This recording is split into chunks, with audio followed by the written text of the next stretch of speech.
Occurring in 2001 at the behest of British Prime Minister Tony Blair, Operation Trent was part of the broader War on Terror. It was designed to locate and recover important intelligence from an opium processing facility being used as the headquarters of Al-Qaeda. Although it is a lesser known and minimally documented campaign, it is considered the largest post-World War II operation in SAS history. Welcome to Wars of the World.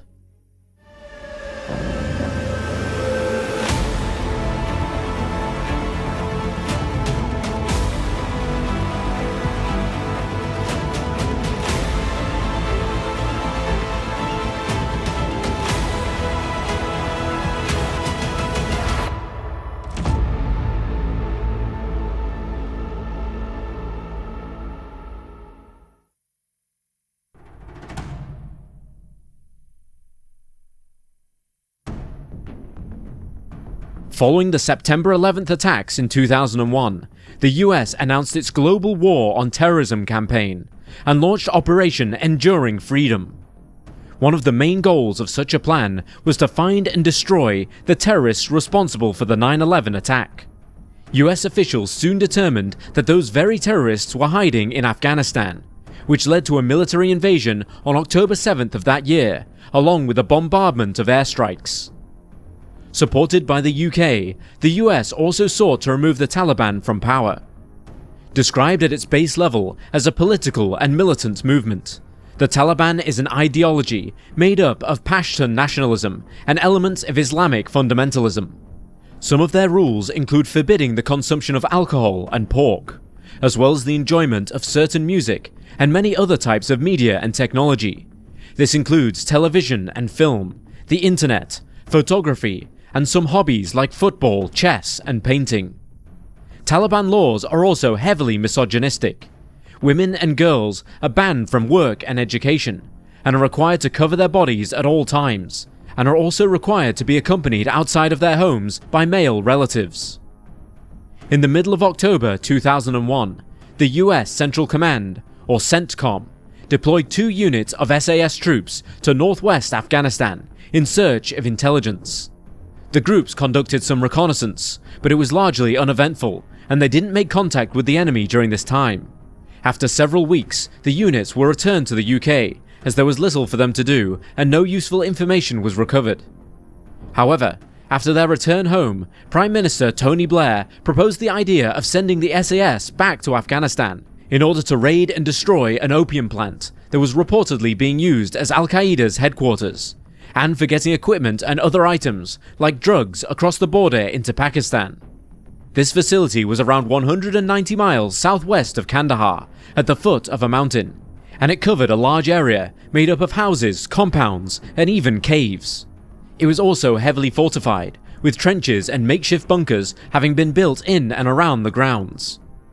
The bunkers themselves were manned by 80 to 100 Al-Qaeda foreign fighters.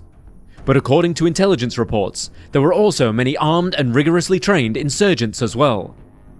The US did not believe that raiding this facility would be worthwhile. They knew there were no high-value figures on site, and likely they would have bombed the facility from the air if it wasn't for British insistence that it might hold some intel worth retrieving. The scheme was ultimately given the green light. In the middle of November 2001, the same SAS teams previously deployed, A and G squadrons, returned to Afghanistan. Specifically, they were dispatched to Bagram airfield, over 6 miles from the city of Charikar. A and G squadrons were ordered to assault the facility in broad daylight. This decision was necessary so that the teams could be provided with the proper available air support. However, the group would only have access to such support for about an hour, meaning that the timing of the campaign was crucial, and they were also unable to carry out reconnaissance before it began. Adding to the difficulties was the fact that the area had not been well surveyed in general, and maps of the area were not well detailed. But despite the issues, the commanding officer for 22 SAS accepted the task.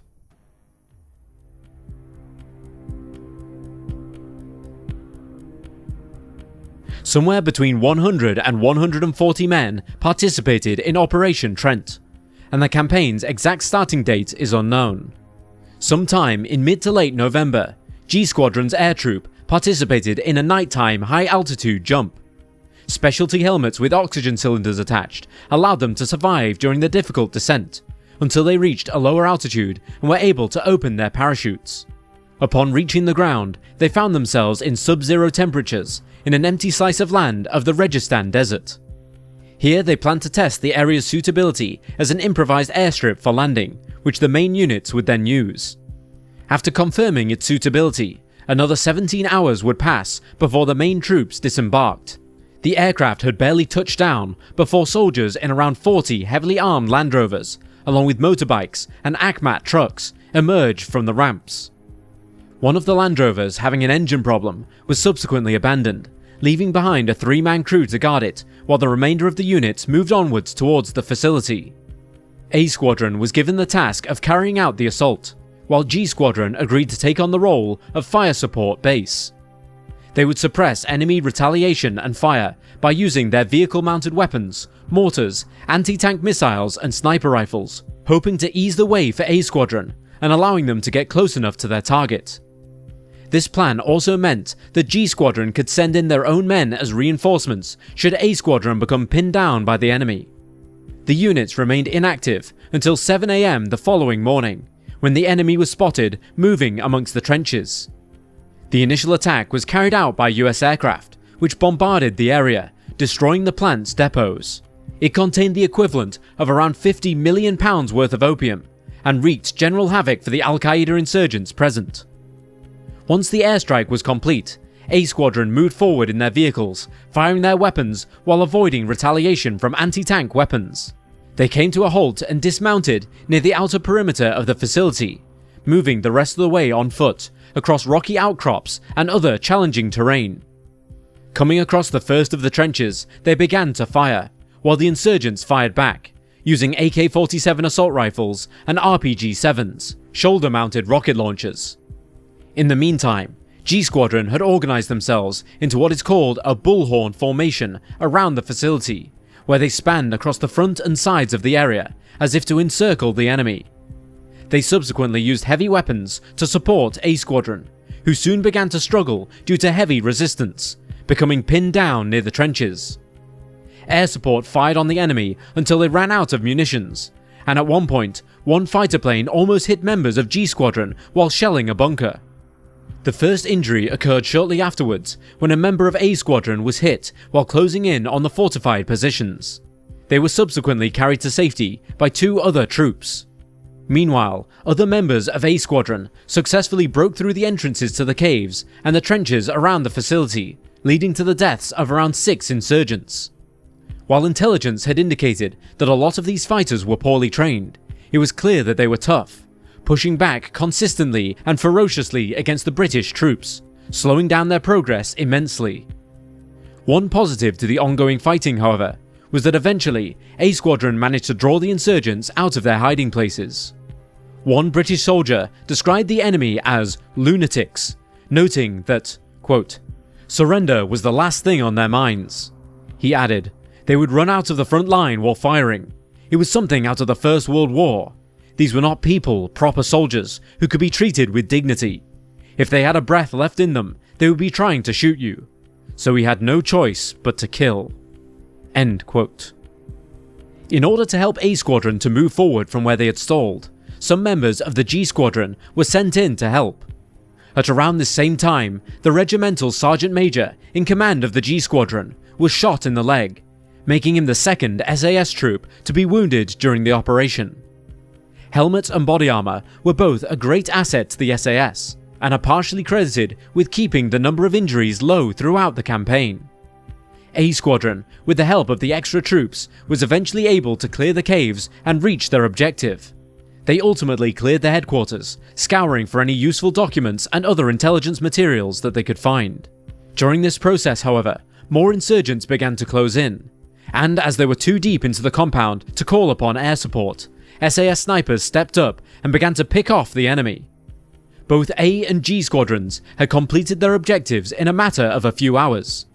They came away from the facility armed with several laptops and a plethora of paperwork, with information relevant to Al-Qaeda operations. During the 4-hour campaign, only 4 SAS troops were injured, and there were no deaths on their side.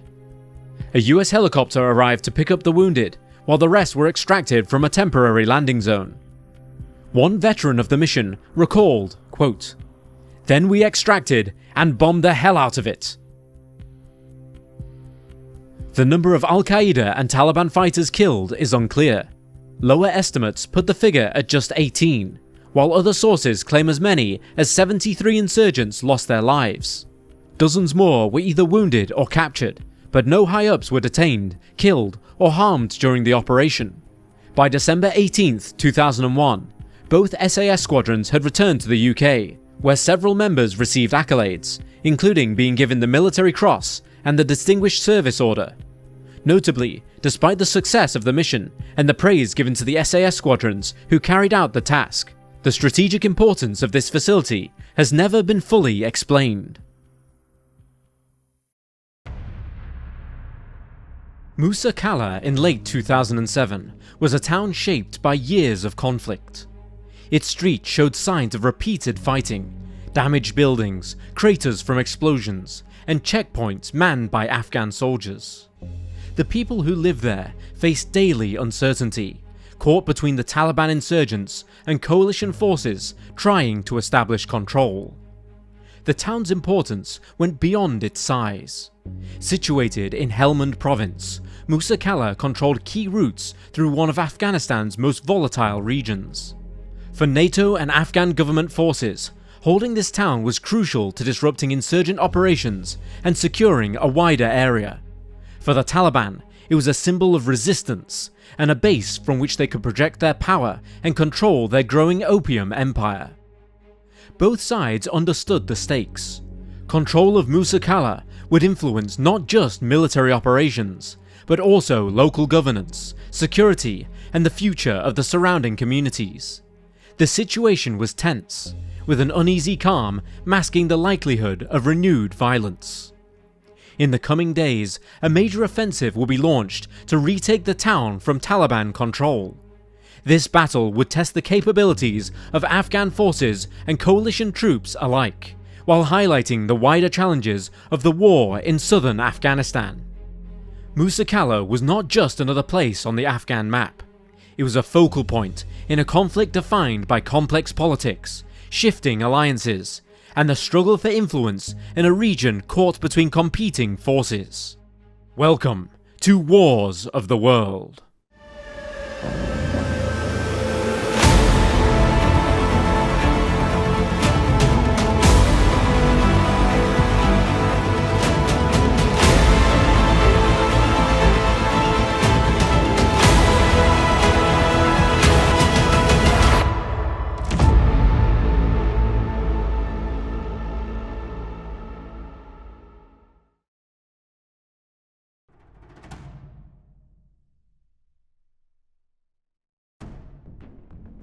By 2006, 5 years had passed since the Taliban were ousted, yet Afghanistan remained far from peace.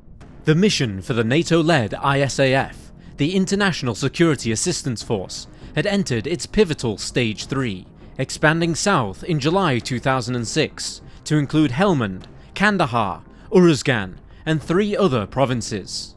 The aim was to extend government control and to rebuild infrastructure. But the alliance lacked the numbers for a sustained campaign. ISAF forces doubled from around 10,000 to over 20,000, yet still felt overstretched in Helmand's dust-choked villages. Within this framework, the UK deployed Task Force Helmand in summer 2006, centred on the 16th Air Assault Brigade with around 3,300 troops. Initial plans emphasised reconstruction and governance.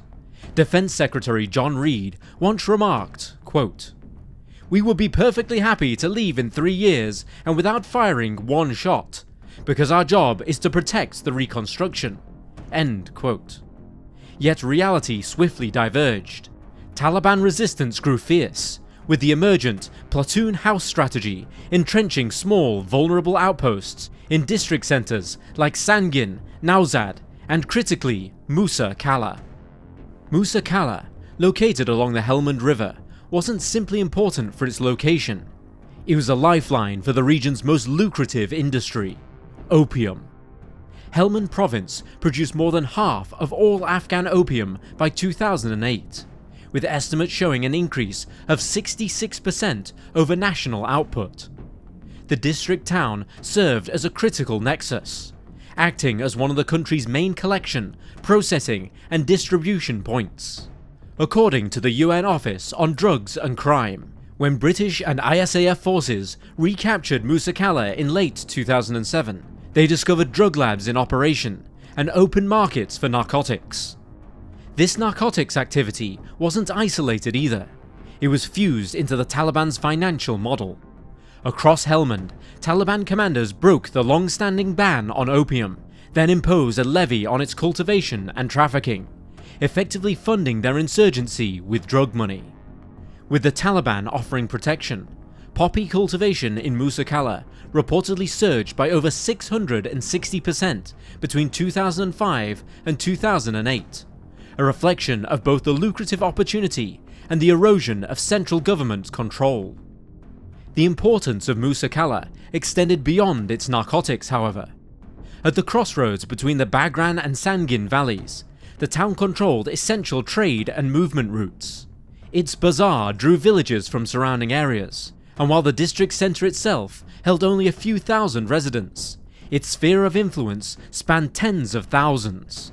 For NATO, this meant that controlling this centre equated to projecting power across an expansive rural catchment, critical for military operations and political legitimacy on both sides of the conflict.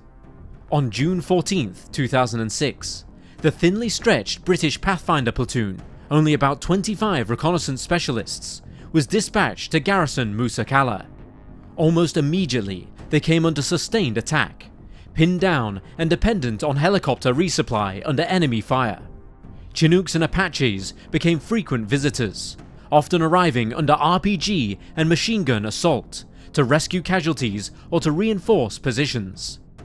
General David Richards, the ISAF commander at the time, noted the situation, quote, "The immediate vicinities of the platoon houses became areas where the average civilian with any sense left, and his home was destroyed." End quote. Beyond the military threat, relations with local elders were uneasy. Authority in Helmand was deeply tribal, and many British fears centred around Governor Akhundzada, later replaced by Dawood, whose engineering background didn't command grassroots confidence. These tensions compounded physical danger, alienated the tribal elders, and limited ISAF's access to intelligence and resources. By late summer 2006, casualty figures underlined the tenuous situation. Some 31 British soldiers had fallen in Helmand alone up to September, many in Musa Qala and Sangin. Faced with mounting losses and isolated garrisons, commanders began exploring unconventional approaches. Whispers of open negotiations with tribal leaders were circulating, hinting at a local ceasefire as a potential alternative to full-scale withdrawal.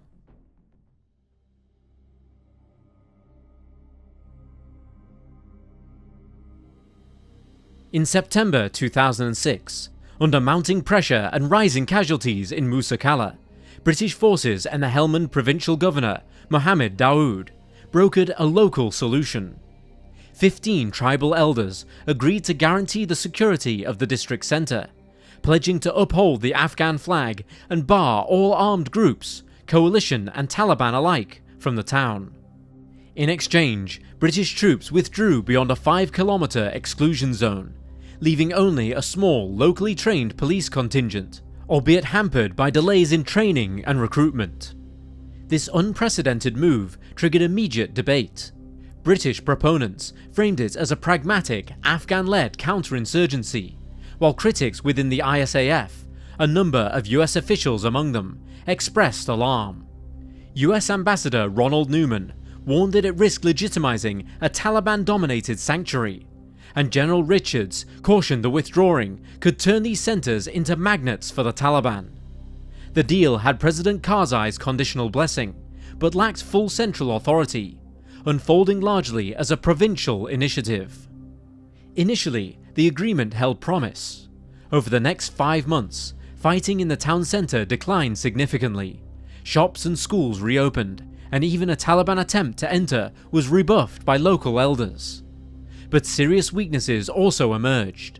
Only 19 of the intended 50 local police completed their training, leaving security fragile. Moreover, provincial and national political fault lines, combined with US derision and uneven development aid, undermined its durability. The atmosphere of calm brought about by the agreement proved to be short-lived. In February 2007, the agreement collapsed. It was following an ISAF airstrike that killed a local Taliban commander's brother, an action which they claimed to be just beyond the exclusion zone, but was seen by insurgents as a breach. In retaliation, around 200 to 300 Taliban militants stormed the town, disarmed the police, jailed elders, and burned the district governor's office along with the police station. They raised the white flag of the Taliban, expelled collaborators, and swiftly transformed Musa Qala into a flagrant center of insurgent authority. Taliban rule in Musa Qala was not merely military, it was also ideological. They implemented strict Sharia law, banning music, enforcing dress codes, and instituting public punishments. Local radio stations, branded Sharia Radio, broadcast religious directives and Taliban propaganda, reinforcing their narrative of occupation resistance and Islamist legitimacy. As the Taliban entrenched themselves, Musa Qala became a potent recruitment center and propaganda hub, emboldening insurgent messaging far beyond its small population. The transformation of Musa Qala from a contested district center into a Taliban stronghold represented a dramatic shift. It was no longer a symbolic gesture or political gambit. Instead, it became a location of insurgent governance and tactical advantage. By the time of the Taliban takeover, the town had evolved into a staging ground for cross-district operations, effectively challenging NATO and Afghan authority. The failure of this deal illustrated not only the fragility of local pacts in asymmetric warfare, but also how power vacuums were exploited by insurgents. This stark reversal underscored the need for a decisive military response. NATO could no longer hope that local agreements or fragile governance could contain the insurgency. Musa Qala had become both a symbolic victory for the Taliban and a decisive threat, one that demanded a full-scale counter-offensive.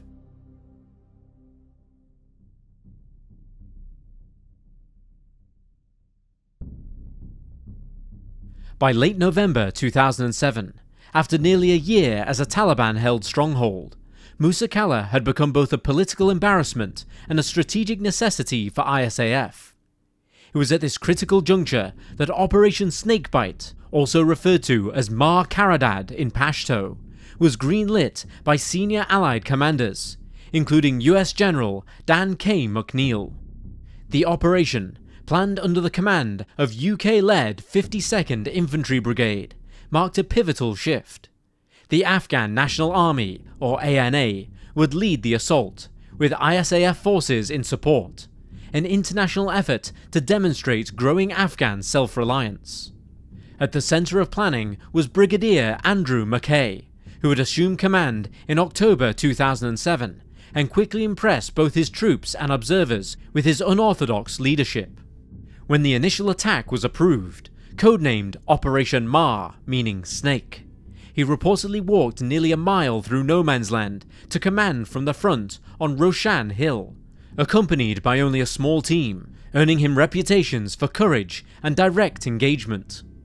ANA Commander General Mohayyedin Ghori was designated to lead the ground advance, backed by US Special Forces advisors and British support, underlining the coalition's commitment to a genuine Afghan-led offensive.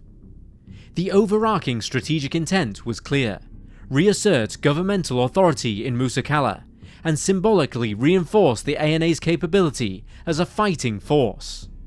This had followed months in which coalition commanders had felt hampered by NATO's empty clear and hold campaigns, often referred to as simply mowing the lawn, which had led to Taliban fighters simply biding their time before re-emerging. Musa Qala represented a more focused demonstration of counterinsurgency principles. carve out clear zones, instill confidence in local populations, and to create a visible government presence. Planning took place under intense scrutiny, both military and political. The UK Ministry of Defence, Parliament, and Prime Minister's Office were watching closely, with Mackay even receiving instructions directly from Downing Street, which told him to postpone the assault, which coincided with a high-profile visit, instructions which he declined. Embedding military reporters and issuing informational leaflets to civilian populations also became central to the strategy, ensuring that the operation's narrative would emphasize its Afghan leadership and concern for civilian welfare. Yet the groundwork laid in the field was what truly defined the operation. Beginning in early November, coalition units, including the Brigade Reconnaissance Force, the Scots Guard, and 40 Commando Royal Marines, conducted extensive reconnaissance patrols, mapping Taliban defences and supply routes. Approaches were cleared gradually from both flanks, in a slow-moving, methodical way, designed to minimise civilian displacement. Intelligence gathering also played a vital part. Crucially, coalition forces worked to detach influential Taliban-aligned tribal leaders, most significantly Mullah Abdul Salam, a Pirzai Alizai elder, rumoured to be negotiating defection. This came as a means to sap the insurgents' local support. When describing the strategy, Brigadier Mackay said, quote, "The intent was to begin wearing the Taliban down, dislocate them, punch them hard when they ventured out, lower their morale, and begin to separate out the Tier 1, the key leaders and more ideologically driven, and the Tier 2, the guns for hire, not in it for the long haul." End quote. The planners were acutely aware of several factors which made this situation particularly dangerous. Firstly was the terrain and IEDs. Musa Qala lay at the centre of rugged, maze-like farmland, crisscrossed by irrigation canals, which made this area ideal for ambushes. Taliban had emplaced extensive minefields and IEDs, with early phase casualties including Sergeant Lee Johnson, who was killed by a roadside mine. Alongside this was the urban defence. The town itself was heavily fortified. Taliban combatants had turned homes and mosques into firing positions and created a roughly 500-metre buffer zone around coalition outposts. Another factor to consider was the civilian presence. With hundreds of villagers still in the area, planners coordinated leaflet drops and offered evacuation routes to reduce risks, recalling lessons of past kill zones in Nowzad and Sangin, where population flight destabilized recaptured zones. Despite these risks, the political imperative was strong. The success of Operation Snakebite would validate the ANA, vindicate British command strategies, and deliver a rare symbolic victory that might shift narrative momentum after years of incremental gains. Failure, on the other hand, would once again highlight the vulnerabilities of Helmand's counterinsurgency model, and risk providing fresh propaganda fuel to these insurgents hostile to foreign intervention.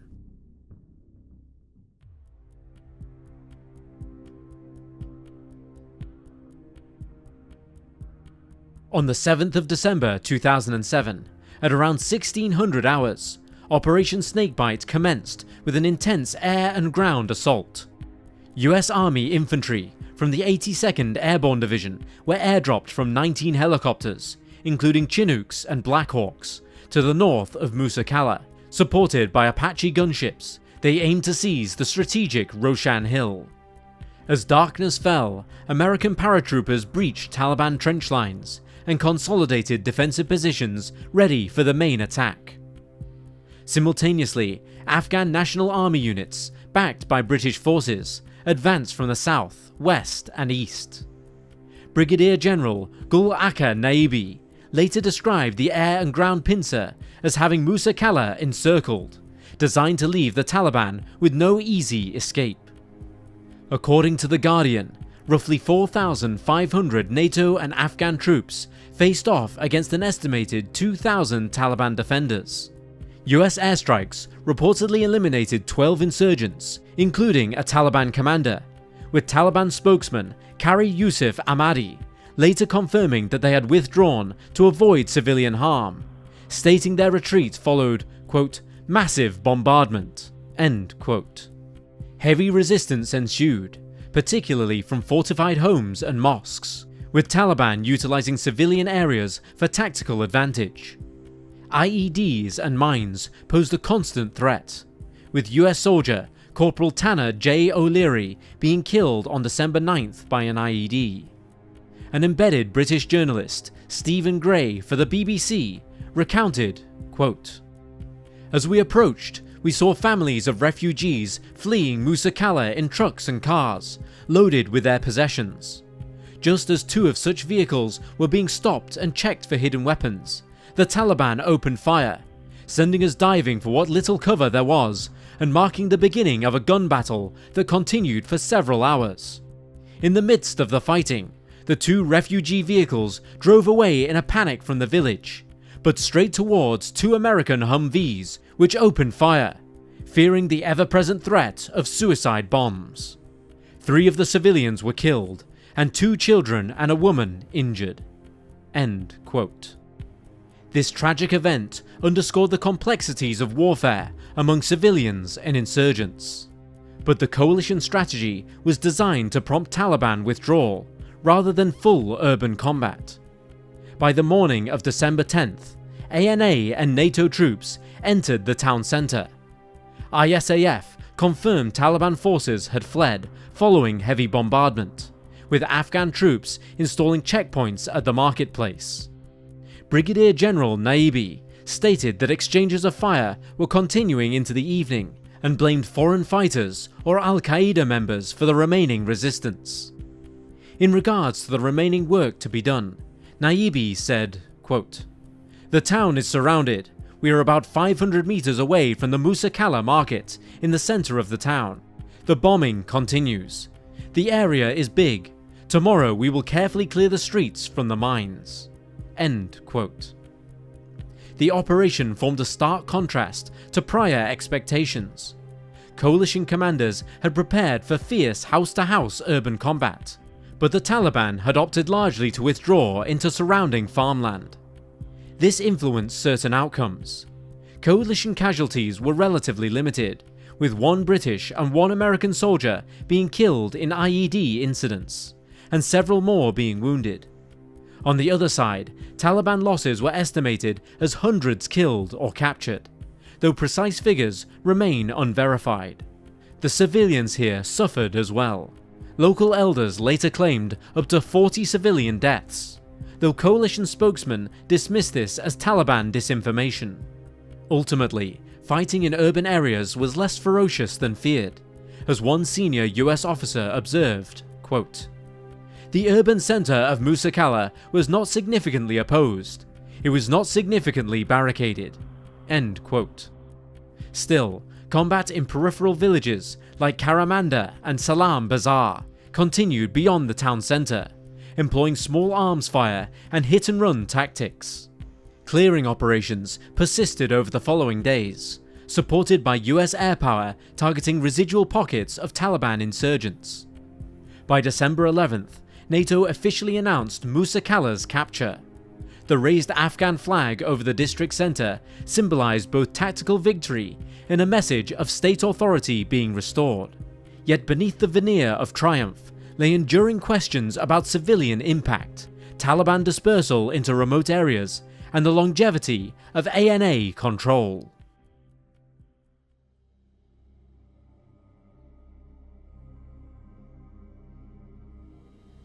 With the Taliban driven from Musa Qala in December 2007, Afghan government forces swiftly moved to re-establish a visible presence, with the Afghan flag now restored over the district centre's town hall.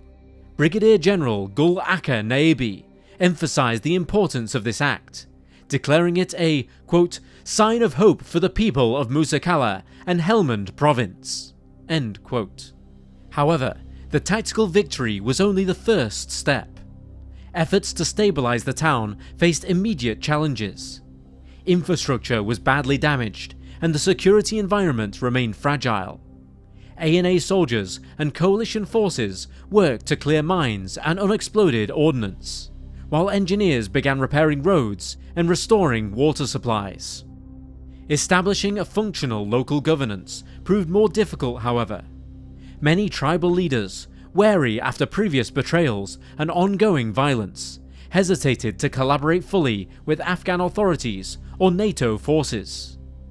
Despite NATO's military success, the broader strategic picture was more ambiguous. The Taliban's tactical withdrawal during the battle meant that they were not decisively defeated. Instead, they retreated to surrounding villages and the countryside, preserving the ability to regroup. Over the following months, insurgent influence gradually returned through intimidation, recruitment, and the exploitation of local grievances. The opium trade, critical to the local economy and Taliban financing, remained largely intact, undermining government efforts to stabilize the area.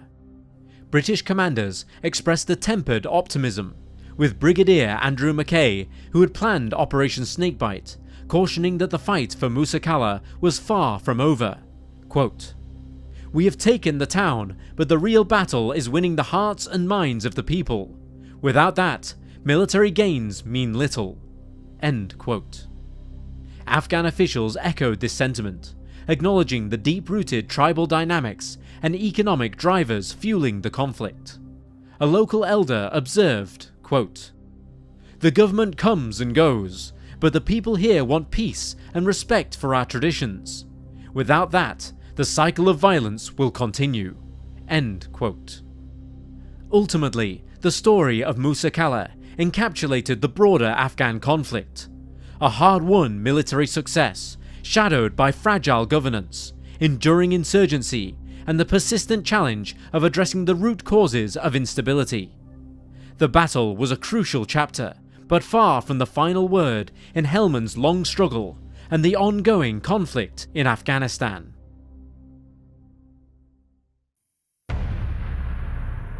The 13th of July 2008.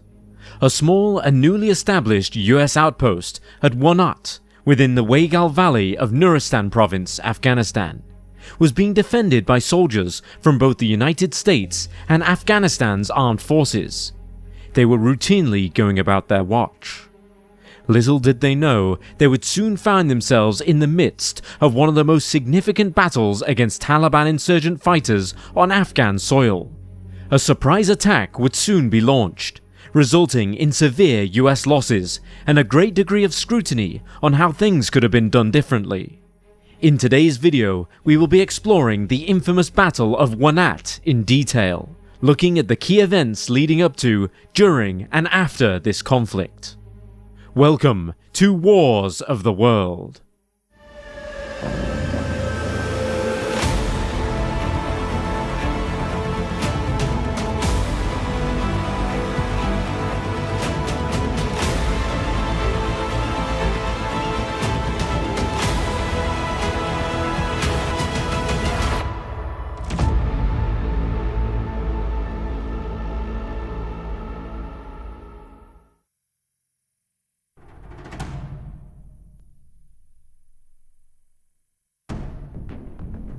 The remote base targeted by the Taliban in July of 2008 was not a large or significant one.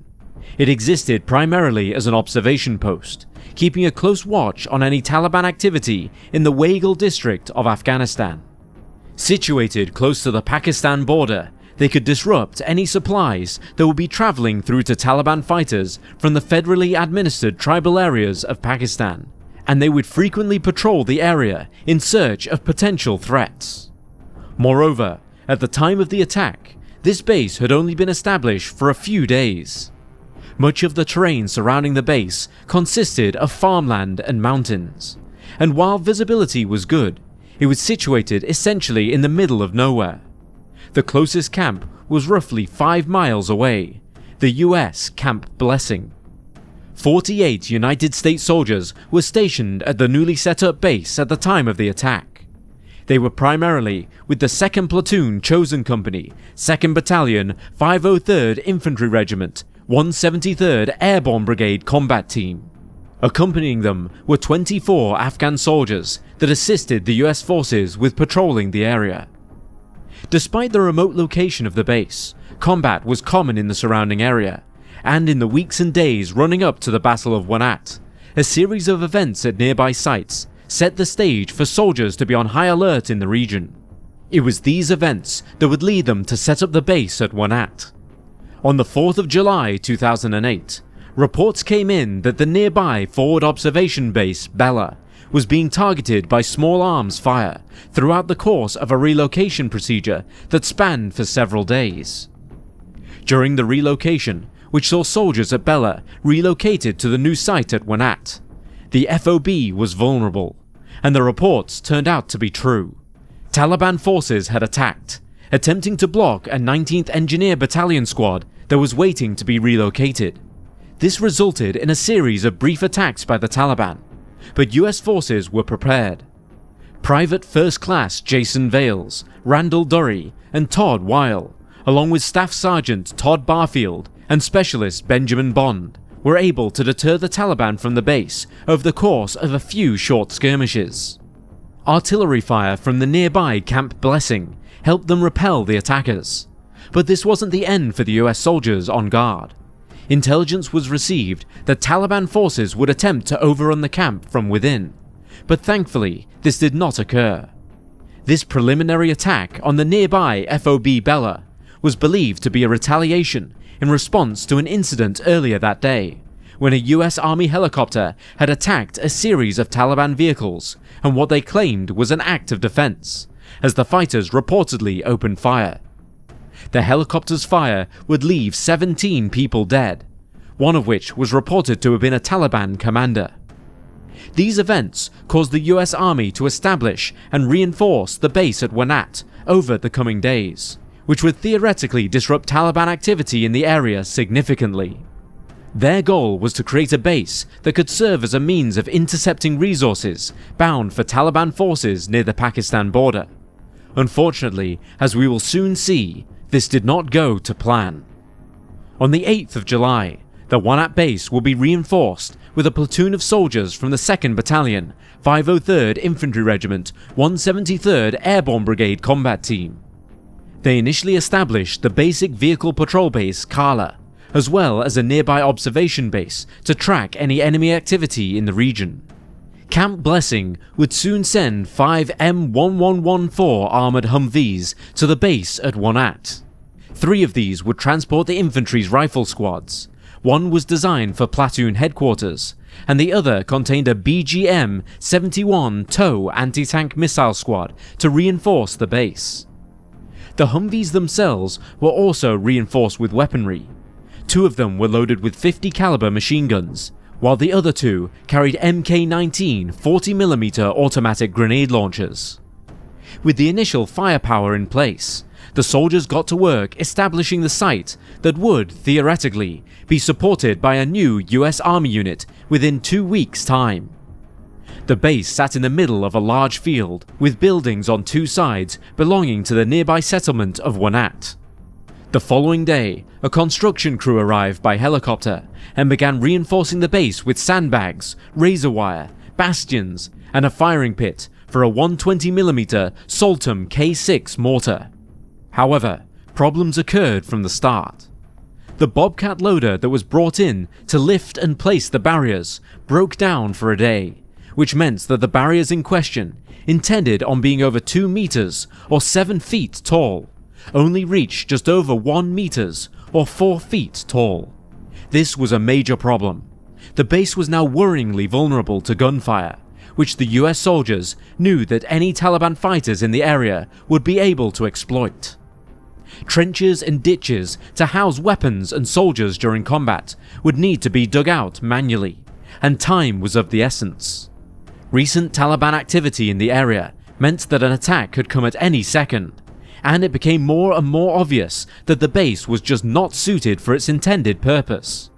Some parts of the base were essentially undefended, with no posts or stakes to construct defensive walls. Barbed wire was stretched out on the ground, affording little to no protection against Taliban fighters if they did arrive. Intelligence estimates stated that the number of men and degree of protection at the Wanat base will be enough to defend them from the attack if the Taliban did descend upon them, but this proved to be a major underestimate soon enough.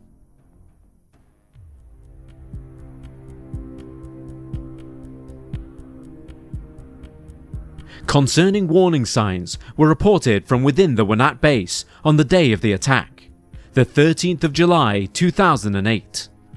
Soldiers working on the construction of the base reported groups of men watching and gesturing towards the base amongst the buildings from the nearby village of Wanat, while others cited men moving through the adjacent mountains, occasionally stopping to observe the base. The night before, when some of the US soldiers had headed into Wanat to eat, they were advised to kill anybody they see moving around in the mountains.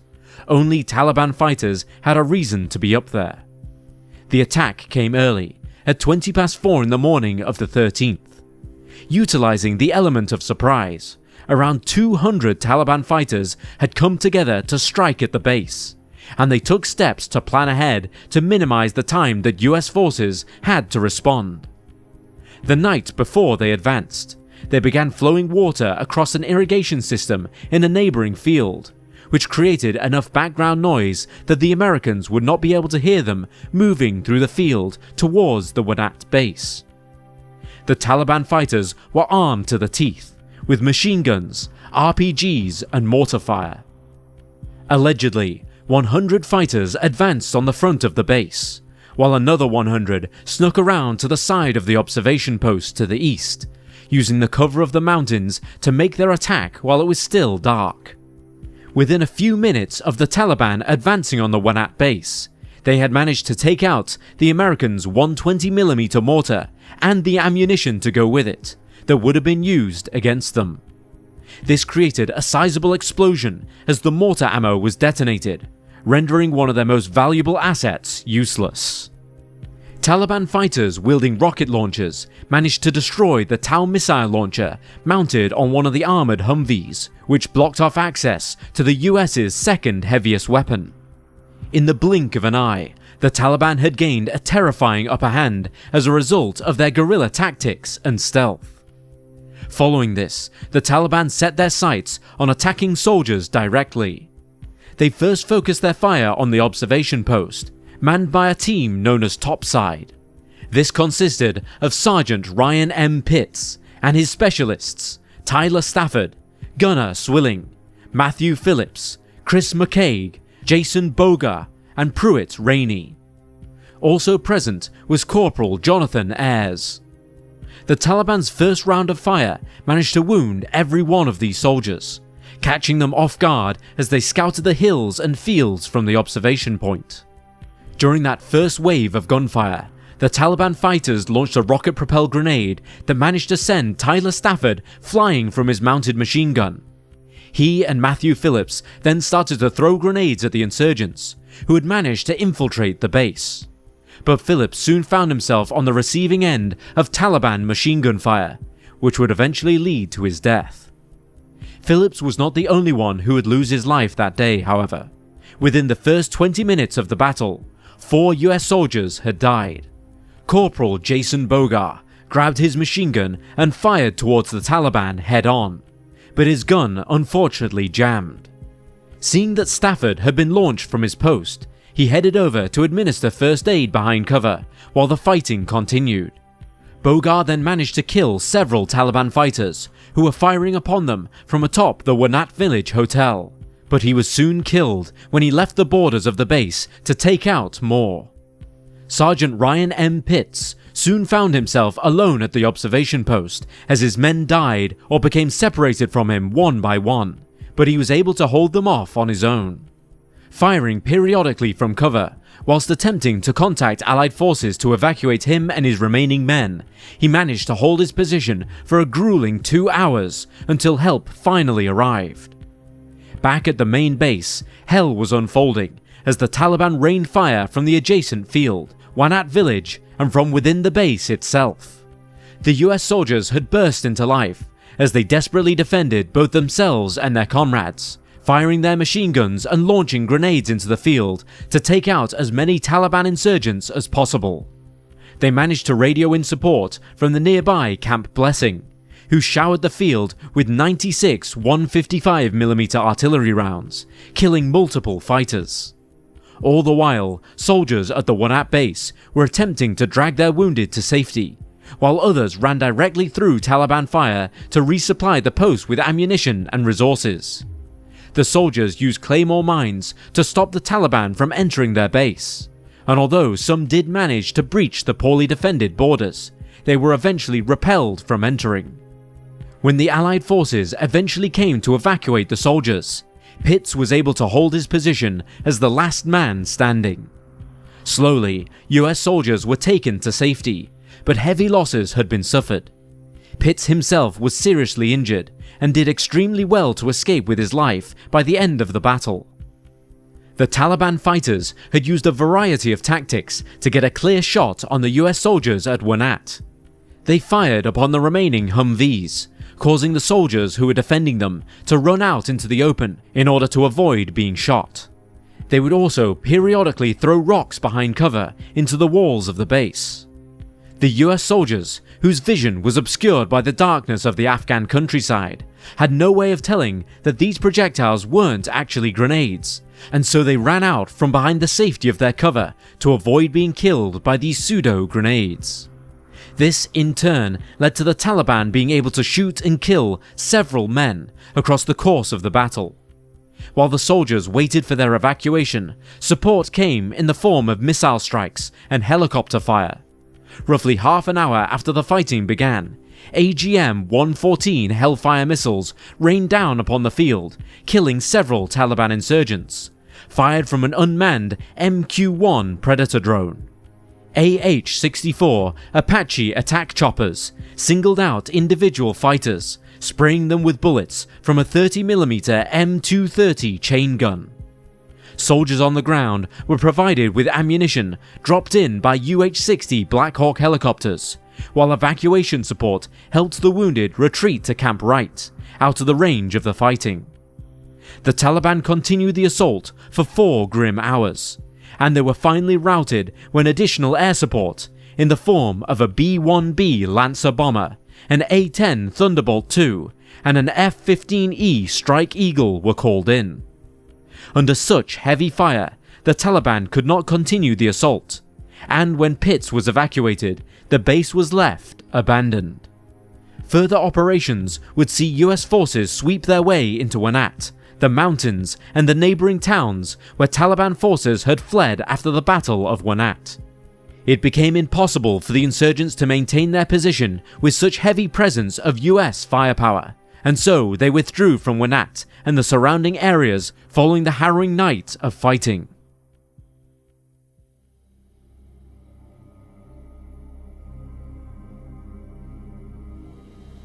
Nine US soldiers had lost their lives in the Battle of Wanat, most of whom were manning the observation post that was attacked quickly and stealthily by the Taliban fighters.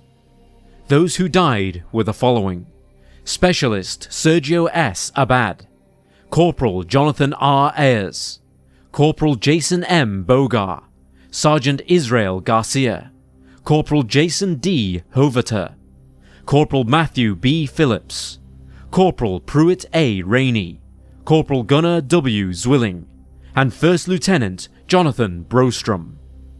The soldiers would later report that between 21 and 65 of the theorized 200 Taliban insurgents who had assaulted the base were killed in the fighting.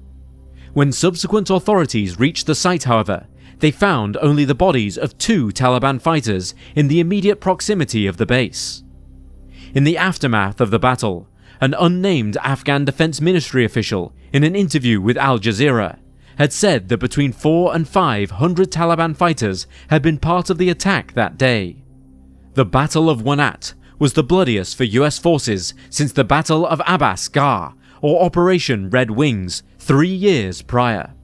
The reason that such a large number of Taliban forces were thought to be able to attack the base was due to Taliban sympathizers amongst the Waghal region, following a series of civilian casualties in the previous weeks and months. The lack of supplies and defense structures at the Wanat base also allowed the Taliban to set their sights on a higher number of US soldiers than usual. Soon after the Battle of Wanat, US Army commanders of coalition troops in Afghanistan would opt to abandon the Wanat patrol base. 3 days later, there were no permanent American forces left in Wanat at all, but they continued to send patrols to the region to help prevent such conflicts from taking place again. 1 month later, on the 13th of August, a US Army investigation into the events of the battle was undertaken, and this was made public in the following November. The investigation discovered that Taliban forces were being assisted by local Afghan authorities, such as district leaders and local police. Weapon and ammunition stocks, much larger than necessary for the village's 20-strong police force, were unearthed in the barracks. And what's more is that these weapons seem to have been very recently used. The investigation also brought to light potential intelligence that the US Army should have expected an oncoming assault before it had happened. Ultimately, however, the investigation deemed that the base commanders in Wanat should not have expected any form of assault, despite the fact that there were reports of Taliban forces amassing in the surrounding hills for weeks prior to the battle. In 2009, Colonel Charles Preisler, Lieutenant Colonel William Osland, and Captain Meyer were issued letters of reprimand off the back of the poorly planned construction work that would see Taliban fighters gain better access to the base. A later investigation by a US Marine Corps Lieutenant General Richard F. Natonsky would relieve these officers of their blame, stating that they were, quote, neither negligent nor derelict in the performance of their duties, exercising a degree of care that a reasonably prudent person would have exercised under the same or similar circumstance. End quote. Meyer was later awarded a Silver Star Medal, the third highest military decoration for combat, for his role during the battle. By June 2010, each of the officers' reprimands had been revoked, and no criminal action was pursued. However, this did not sit well with the family members of the soldiers that had been killed in action at Wanat. Letters were written to the Secretary of the US Army asking that Natonsky's investigation should be reopened and that the officers' reprimands should be reinstated. Several senators signed the letter in support, but no further action was taken. An official historical account of the Battle of Wanat was published by the CSI in November 2010, and it blames the high death toll on the uncertainty of war, mistakes made by inexperienced military officers, a lack of intelligence, and a lack of knowledge about the complexities of the Wanat region's political situation. On the 21st of July 2014, Ryan M. Pitts was awarded with the Medal of Honor, the highest military decoration in the United States, for his actions in defending his comrades and holding his position while evacuation support was carried out at the Battle of Wanat. He had been medically discharged from the US military in 2009 and lives to tell the terrifying tale of the Battle of Wanat today. The Battle of Wanat serves as an unsettling reminder that the tides can turn in mere minutes on the battlefield, even with the advanced technology of modern warfare in the 21st century. It must have been a truly horrifying experience to go from 0 to 100 in a mere instant, as gunfire and explosions unfold around you in an isolated field in Afghanistan. But the actions of Pitts and his comrades ensured that the Taliban soon withdrew from Wanat. Through his brave defense of the base, Pitts saw that no further life was lost that day.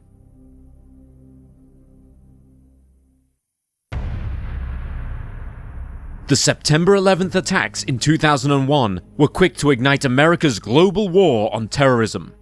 The main goal of this new conflict was to locate and destroy the terrorists responsible for the 9/11 attack, with the US leadership soon determining that the very group they were looking for was residing in Afghanistan. Over the years, Afghanistan had witnessed the rise of the Taliban, an extremist militant movement that had taken over the country with the help of Al-Qaeda. In late 2001, the United States, aided by anti-Taliban tribe leaders, sought to overthrow the regime, with one of the biggest targets being the city of Kandahar. Welcome to Wars of the World.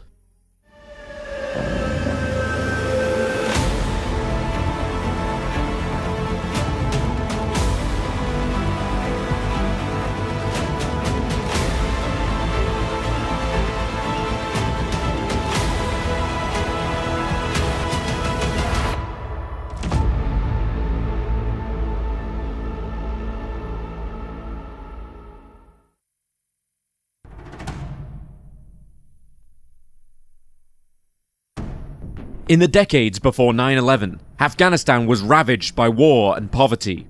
Though the country was economically poor, it wasn't until the late 1970s, following its invasion by the Soviet Union, that things changed drastically for the worse. Between 1979 and 1989, the Soviets occupied the country, despite being met with heavy resistance by the Afghan Mujahideen, Islamist militant groups who resented the invasion and were united by their belief that the country should be run based on Islamic teachings. These rebel forces were supplied with arms and even trained by the likes of Pakistan, the United States, the United Kingdom, Iran, and China. But despite their eventual win, the damage had been done. Afghanistan was left in disarray, destroying what little economic and political structures had once been in place. Adding to the turmoil was that the 9-year conflict had led to as many as 3 million civilian deaths and saw a further 3 million civilians wounded, as well as leaving over 5 million people without homes. Following the departure of the Soviets, Afghanistan's 5th president, Mohammad Najibullah Ahmadzai, remained in power but ultimately resigned in April 1992, not long after the Mujahideen rebel forces took over the city of Kabul, and he was murdered 4 years later in 1996.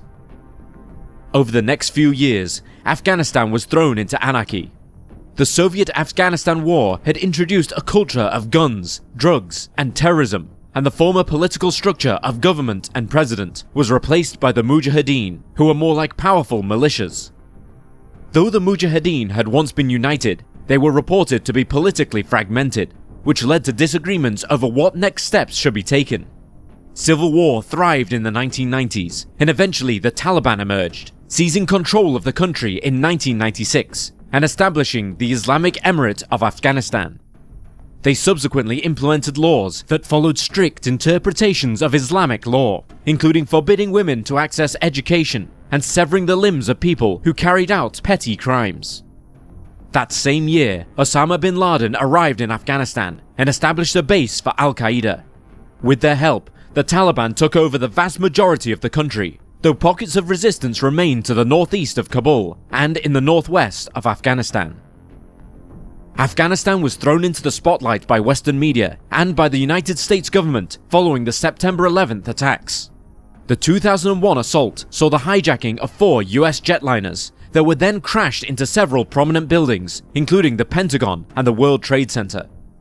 Al-Qaeda was soon found to be the terrorist organization responsible for the attack, while some of the 19 men involved had been trained in Afghanistan. On October 7, 2001, in response to 9/11, US President George W. Bush announced that airstrikes against Al-Qaeda and the Taliban in Afghanistan had begun, as part of the global war on terrorism. The official name for the Afghanistan war used by the US government was Operation Enduring Freedom, and its aims included destroying terrorist training camps and infrastructure within the country, apprehension of terrorist leaders, and putting a stop to all terrorist activities. Initially, the US had demanded that they be handed over Al-Qaeda and Taliban leaders, including Taliban leader Mullah Mohammed Omar, but this demand was refused, and thus the United States government began to make their plans of retaliation.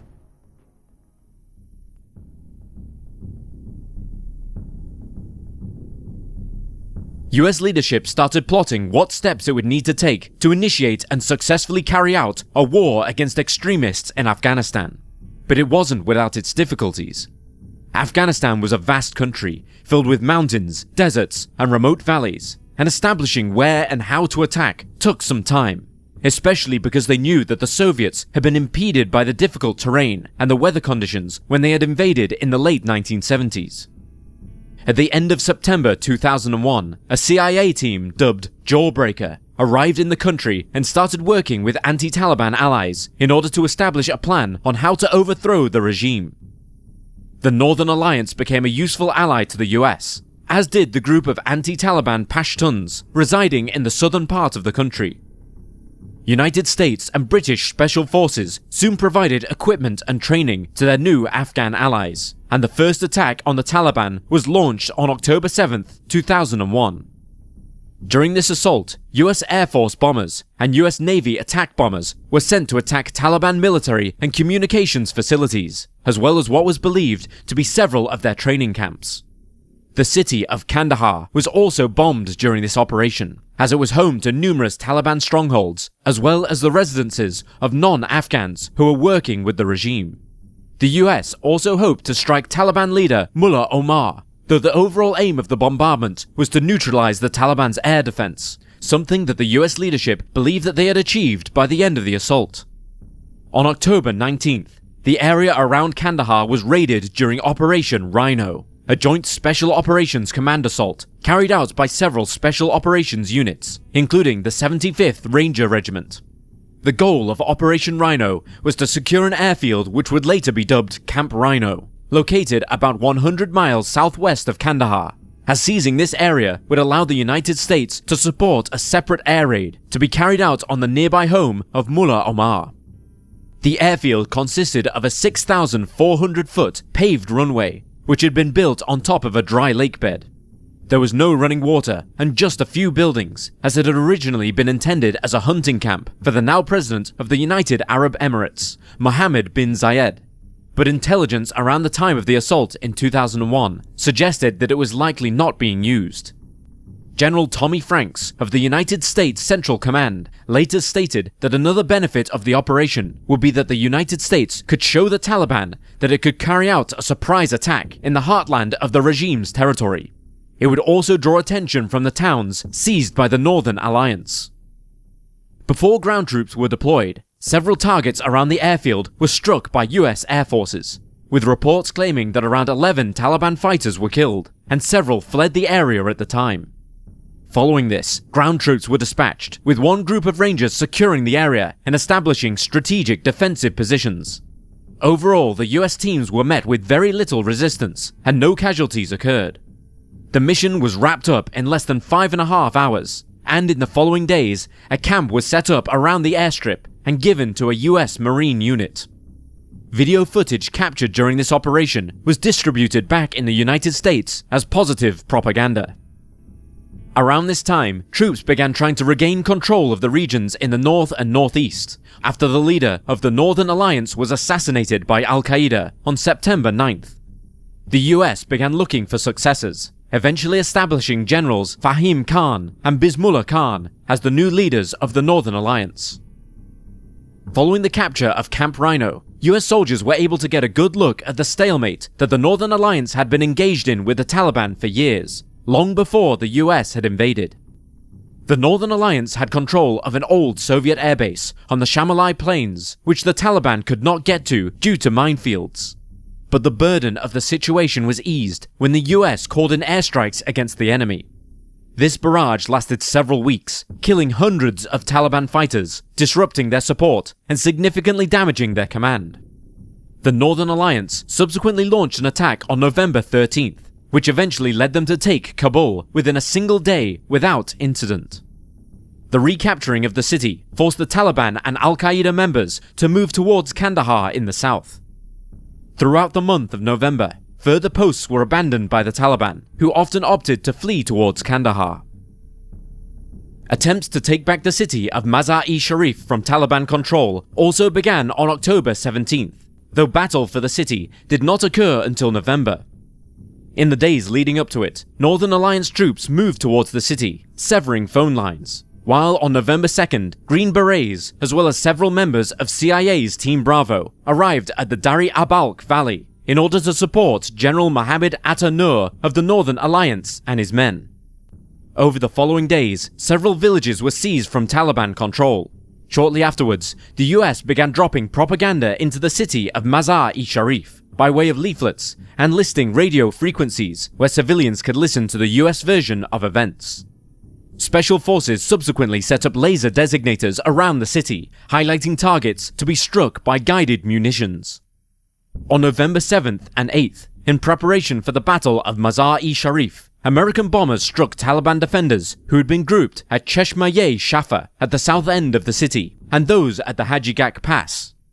A former Taliban commander named Maulvi Abdul Akhundzada would later recall the grisly scene, quote, "When the bombing started, I was commanding some 400 fighters on the front lines near Mazar-i-Sharif. The bombs cut down our men like a reaper harvesting wheat. Bodies were dismembered. Dazed fighters were bleeding from the ears and nose from the bomb's concussions. We couldn't bury the dead. Our reinforcements died in their trenches." End quote. On November 9th, the fight for Mazar-i-Sharif finally began, kicking off when members of the CIA called in airstrikes against the Taliban at Tangi Pass, leading from Balkh Valley to the city. In retaliation for the overhead bombardment, the Taliban launched rockets from a BM-21 Grad, a multiple rocket launcher left over from the Soviet invasion. Meanwhile, the Northern Alliance began their own attack, mounting horses or driving pickup trucks to do so. In the following hours, those same forces moved to capture both the city's main military base and its airport. Within the city, they met with light resistance, and because many of the control centers outside of the villages had been struck, the Taliban began to flee, moving towards Kunduz to recover and strategize. During the fight for the city, between 400 and 600 people died, although it's unclear how many were civilians and how many were the Taliban. Around 1,500 Taliban defected or were captured. Although Taliban forces were gone, the battle wasn't over, because hundreds of Pakistani volunteers had turned up at the city in the following days, rallied and recruited by Sufi Muhammad, a Sunni Islamist responsible for the creation of a militant group that sought to implement Sharia law in Pakistan. Many of the volunteers were teenage boys, and they wound up in the Sultan Razi Girls' School, which had been converted into a barracks. In the coming days, hundreds of the volunteers were killed, and although the Northern Alliance offered negotiations, they were repeatedly turned down.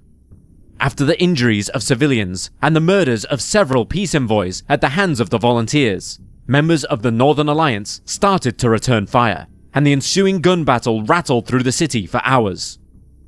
Later, scribblings on the wall such as "Never Surrender" and "Die for Pakistan" were discovered. In the aftermath of the gunfight, US leadership approved the building for a bombing run. The ending of the battle for Mazar-i-Sharif was met with heavy criticism, however, with officials from the likes of the United Nations alleging that the Northern Alliance troops had massacred the volunteers when they attempted to surrender before the bombs were dropped. According to the claims, the volunteers became aware of the bombs and attempted to flee, but they were shot by Northern Alliance members, resulting in the deaths of 800 of the 900 volunteers. A later report by the Seattle Times observed that many of the boys who'd been recruited weren't primed for battle. They were simply farm boys, many of whom were illiterate and poor. Sufi Muhammad used loudspeakers attached to pickup trucks to air his message, encouraging the inexperienced and vulnerable to fight for their God, stating, quote, "Those who die fighting for God don't die. Those who go on jihad live forever in paradise." End quote.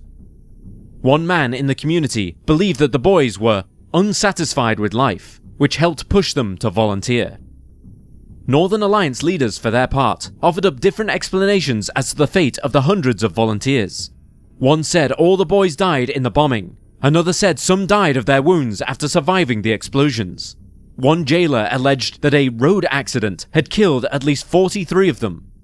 A young commander eventually revealed that some of the boys were being held as slaves, with another adding that as many as 1,500 boys had been taken over the months.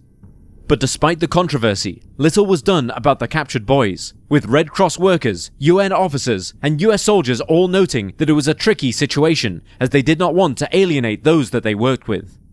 Some of these boys were eventually released after their families paid ransom money. Nevertheless, the capture of the city was a success, with US Central Command noting that they did not think that control of Mazar-i-Sharif would be regained until the following year.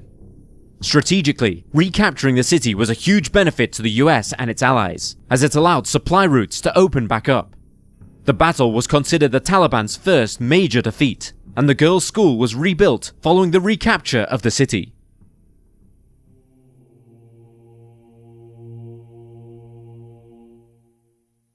In the southern region, Kandahar became the next target of US leadership, who sought to reclaim the city that so many Taliban had fled to.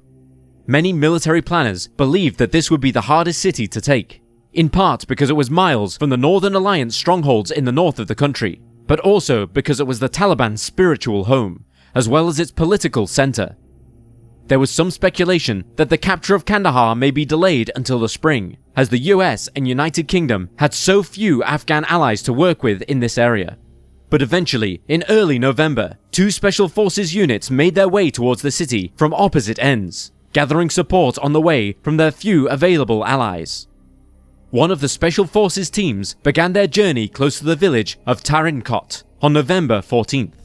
Here they met with Hamid Karzai, a tribal leader who would later serve as the 7th president of Afghanistan, and in 2001 had a small following of anti-Taliban troops, described as 35 well-meaning men, though this number would eventually grow to 800.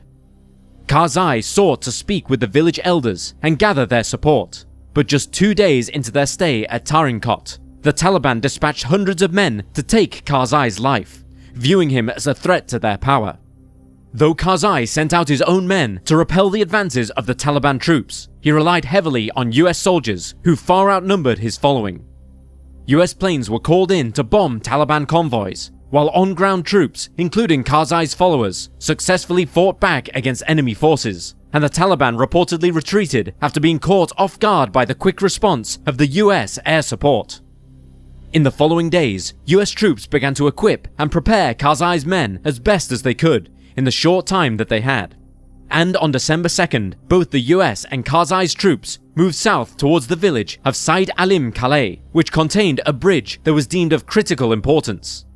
Adding to the pressure was the fact that Karzai had been notified that he would be serving as the head of the interim Afghan government, and thus special forces were determined to secure Kandahar and to get Karzai to safety.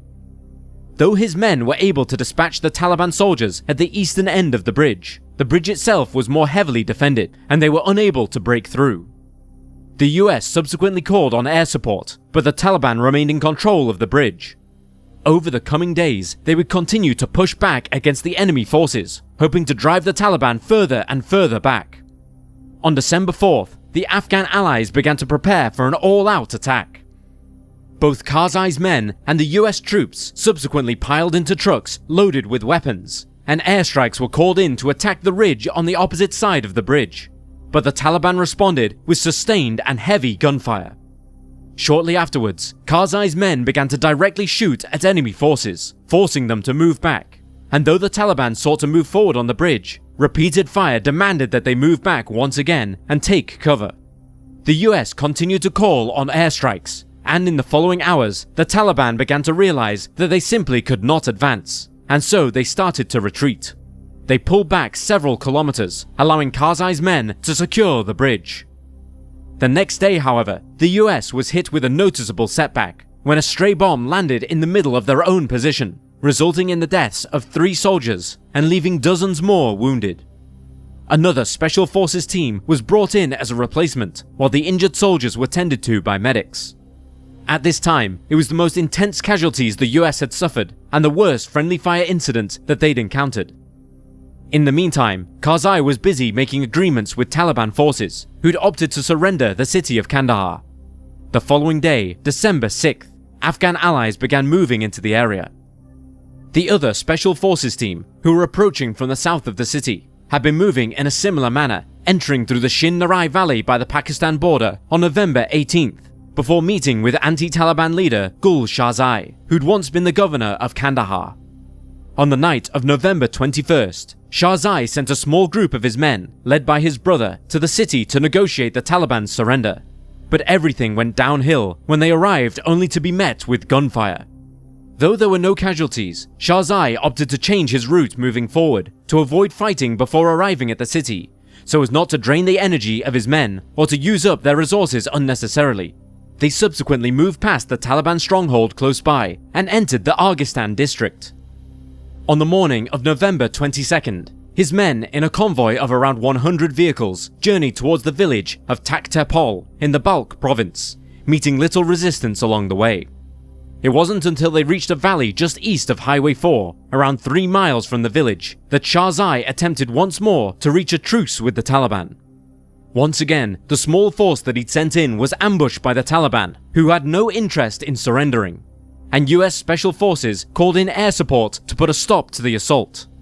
Though Shahzai's men managed to withdraw, the Taliban began moving along Highway 4 and getting into firing positions using heavy machine guns and RPGs. US troops led the way in the ensuing battle, directing their allies and calling in further air support, leading to the Taliban's hasty retreat before abandoning the village altogether. On November 24th, the following morning, Shahzai's men entered the village.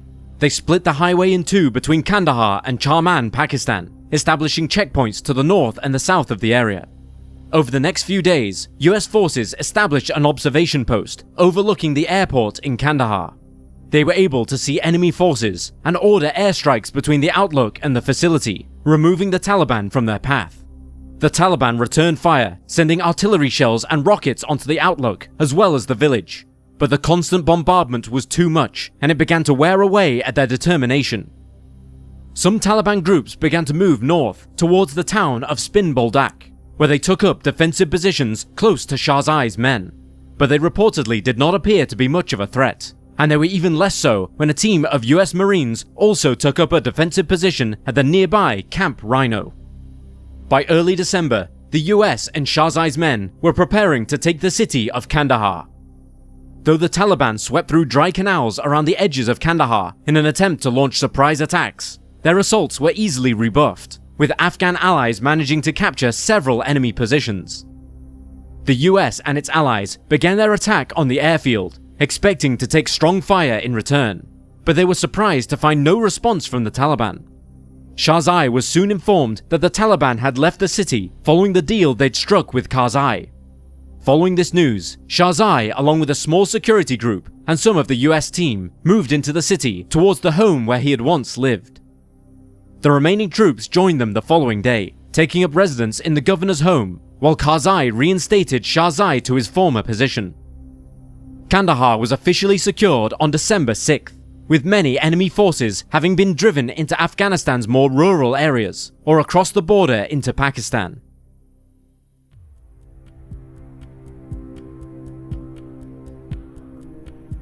The war in Afghanistan raged for another 2 decades, and Kandahar was the target of at least 2 other assault attempts during that time.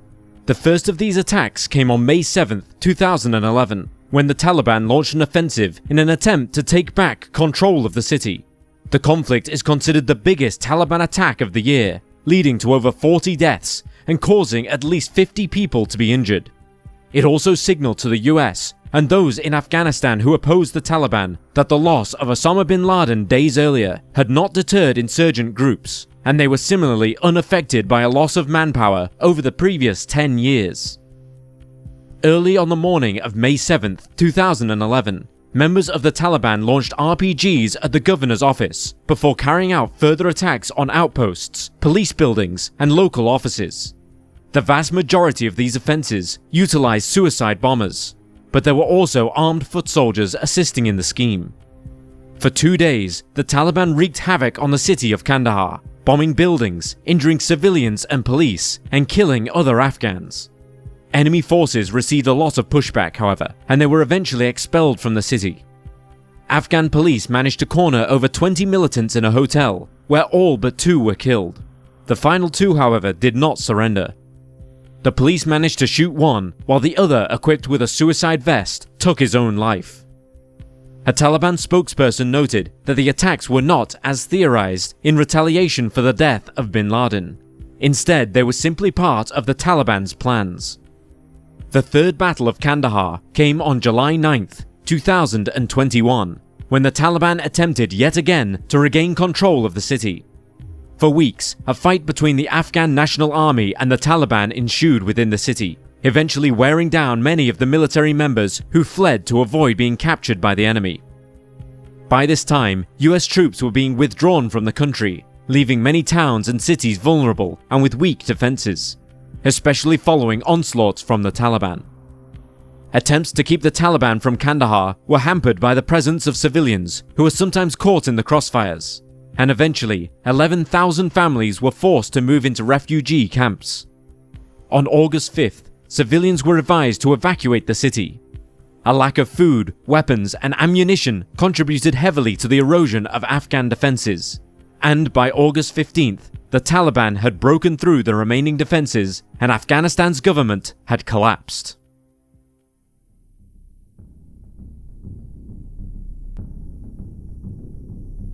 The initial Battle of Kandahar was a huge success for the US and its allies, including Taliban-opposed Afghan leaders, and was a tremendous feat for the war on terrorism at the time. Analysts have given credit to thorough training and dedication in helping to collapse the Taliban just months into the US invasion of Afghanistan, while their firepower and allyships with other Afghans also played important roles.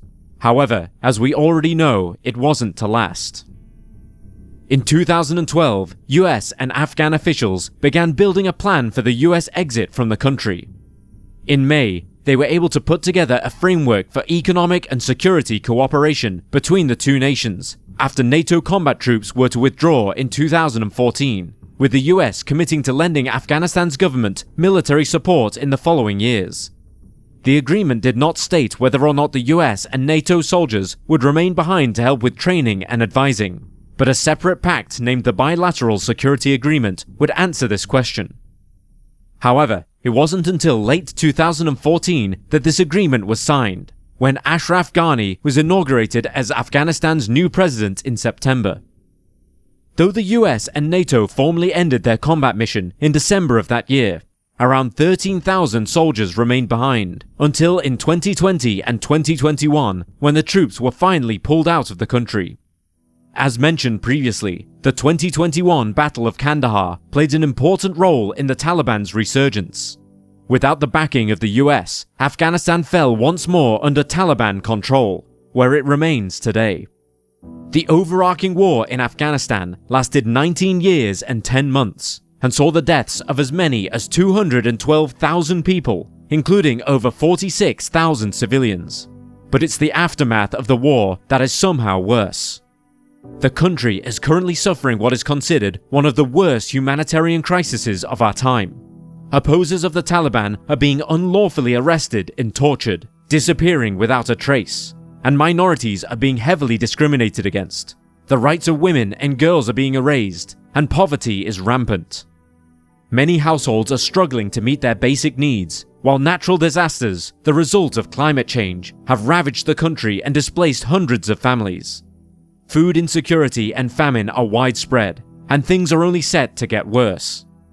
In 2022, UN humanitarian chief Martin Griffiths stated that issues including poverty and food insecurity have long been a sad reality in the country, but that since the Taliban takeover, the situation has become critical.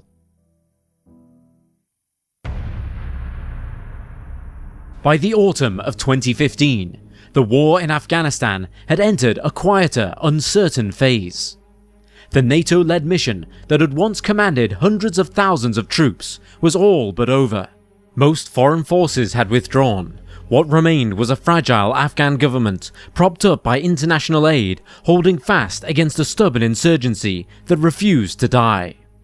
The Taliban had been pushed into the margins, into rural valleys, mountain passes, and the hinterlands of a country weary from decades of conflict. In major cities like Kabul, Kandahar, and Herat, life went on. The government held its ground, and many dared to believe that the worst was over. But in the north, far from the corridors of power and international attention, the city of Kunduz stood as a lonely outpost on the edge of stability. A gateway to Central Asia, its location was strategic, and its fate precarious. Whispers of Taliban activity had grown louder in recent months. There were rumors of fighters moving through the countryside, of sleeper cells waiting for a signal. Then, just before dawn on a late September morning, the silence broke in Kunduz. A sudden assault, coordinated and ruthless, would push the Afghan forces to their limits. Was this attack on Kunduz a show of force and the Taliban's return to power? Or was it a final desperate attempt to seize control? A last stand for the Taliban? Welcome to Wars of the World.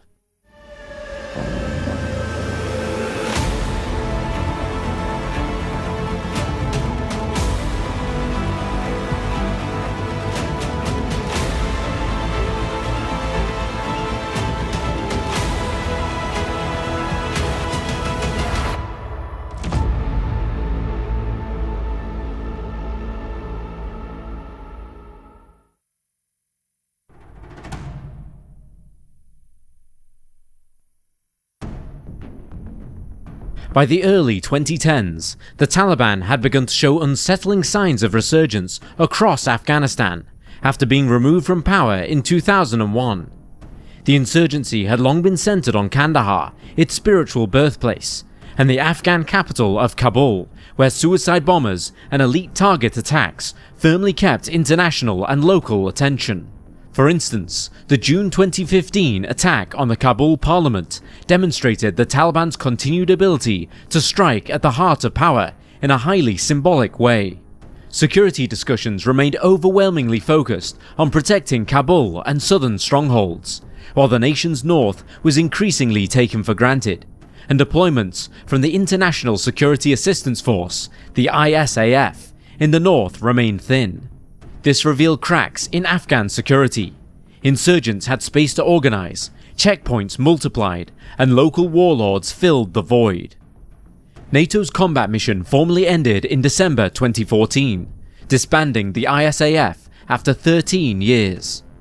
In its place came the smaller Resolute Support Advisory Mission, limited to training, advising, assisting, and protecting advisors, but prohibited from any frontline combat. Roughly 13,000 coalition troops remained, including about 10,000 Americans, yet they lacked autonomy to intervene unless directly threatened. This shift created a dangerous limbo in territorial control. The Taliban began a strategic recalibration in 2010, when their forces were deliberately redirected into the northern provinces. Insurgents moved from their southern bastions into regions like Kunduz, Baghlan, and Badakhshan, in an effort to demonstrate reach and influence. By the time international combat forces withdrew, the north had transitioned from a mostly peaceful region to one rife with insurgent checkpoints, recruitment, and clandestine operations. Beginning in April 2015, the Taliban launched probing offensives around Kunduz. One report noted that by May, parts of the Shah Dara district were intensely contested, forcing the government to rely on local militias, the Arbaki, and later the Afghan local police to hold ground. Although Afghan national security forces pushed back against the Taliban, their presence was never sustained. Just months later, Taliban fighters re-entered districts that had previously been cleared. By summer 2015, control of Kunduz province had become a patchwork, with civilian and militia loyalties shifting as Taliban checkpoints pressed ever closer. During this time, there had been warning signs that were ignored. Analyst Michael Kugelman observed, quote, "The Taliban had been eyeing the city for months, so the city's capture by the insurgents suggests an inability or an unwillingness on the part of the Afghan forces to confront this threat ahead of time." End quote. Fragmented Afghan military and political leadership, including the absence of a confirmed defense minister, meant key decisions were delayed or never made at all. Taliban commanders capitalized on these gaps, quietly embedding sleeper cells within Kunduz city. By staging attacks from Chardara, Aliabad, Kanabad, and Imam Sahib districts, they effectively ring-fenced the city, waiting for the later siege. Thus, by the autumn of 2015, the convergence of weakened NATO presence, fragile Afghan command, and resurgent Taliban activity had formed the perfect storm. The north, once an afterthought, had become a pressure point, with Kunduz at its epicenter. While the world fixated on Kabul and Kandahar, northern insurgents were preparing their staging ground, and Kunduz, long regarded as secure, was about to pay the price.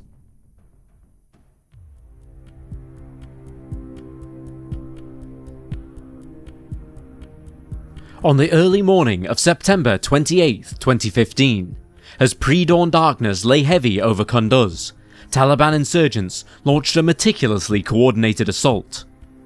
Their attack emanated from at least three directions: Chardara to the west, Aliabad to the south, Kanabad to the east, and Imam Sahib to the north, signaling a rare strategic convergence in the Afghan conflict. Within hours, the city's northern and southern approaches were under harassment from enemy checkpoints, as government movement and supply lines were disrupted. Taliban fighters used a blend of sleeper cells and overt mule tactics. Under the cover of advancing columns, they swept into town, freeing hundreds of inmates from the provincial jail, and attacking the police stations and military compounds in rapid succession. This blitzkrieg-style operation took many Afghan security personnel by surprise. Despite having around 7,000 Afghan soldiers and policemen in the city, far outnumbering the estimated 5,000 to 1,000 Taliban assailants, many units collapsed swiftly, abandoning their posts as urban combat erupted. With government forces in disarray, the remaining defenders scrambled to regroup around Kunduz airport, a small island of resistance that lay on the city's western outskirts. Hundreds of police, military personnel, and civilians fled there for shelter. Multiple reports soon flowed in of families being turned away at the airport's gates, however, many being forced to remain trapped within Taliban-controlled neighborhoods. By the afternoon, Taliban fighters had staged a powerful symbol of their defiance by raising their white flag over Chowk Square, signaling their first hold over an Afghan provincial capital since 2001. They paraded through the city in commandeered police SUVs, took selfies around the governor's office, and publicly mounted their banner atop government structures, a bank, a hospital, a police HQ. It was a chilling statement of Taliban dominance. The civilians, meanwhile, were left in a limbo of fear and uncertainty. Streets were largely deserted, homes locked and silent. An Al Jazeera report explained, quote, "Kunduz city was on lockdown. The city streets were deserted as residents barricaded themselves indoors. Heavy fighting raged across the city as roads were blocked and some police stations were surrounded by Taliban fighters." End quote. One town resident, speaking over the phone to The Guardian, with gunfire in the background, said, quote, "At the moment, it seems like the army is not even fighting. Civilians can't leave their houses. The Taliban won't allow them." End quote. Hospitals overflowed with wounded, caught in the streets and crossfire. One Doctors Without Borders centre reported receiving 66 serious injuries on the opening day alone, including 8 dead on arrival. Inside the airport compound, tension and desperation built. Afghan forces, backed by limited US special operations and air support, prepared to counterattack. But the airport was under blockade. Roads entering or leaving were mined. Taliban snipers loomed on ridges, and morale among besieged troops plummeted. Reinforcements from other provinces desperately tried to breach the ring, but they were slowed by insurgent ambushes and roadside bombs. By nightfall, Taliban control of Kunduz appeared consolidated. They picked through government offices, freed allies, secured captured weapons, and looted banks for financial gain. Tribal and complicit civilian support fluctuated. Some residents submitted from fear, while others reported that Taliban fighters were not threatening them for now, urging local shops to remain open and normal life to resume. This attack was not merely an insurgent raid, it was a de facto takeover. Kunduz had fallen with little resistance, revealing not just a military failure, but systematic collapse, with broken leadership, fractured communication, and underestimations on every level. When journalists finally entered the city, they recorded scenes of Taliban fighters roaming freely, hospitals overwhelmed, and civilians too fearful to step outside. The city had changed over to Taliban hands, not contested or besieged, but simply taken.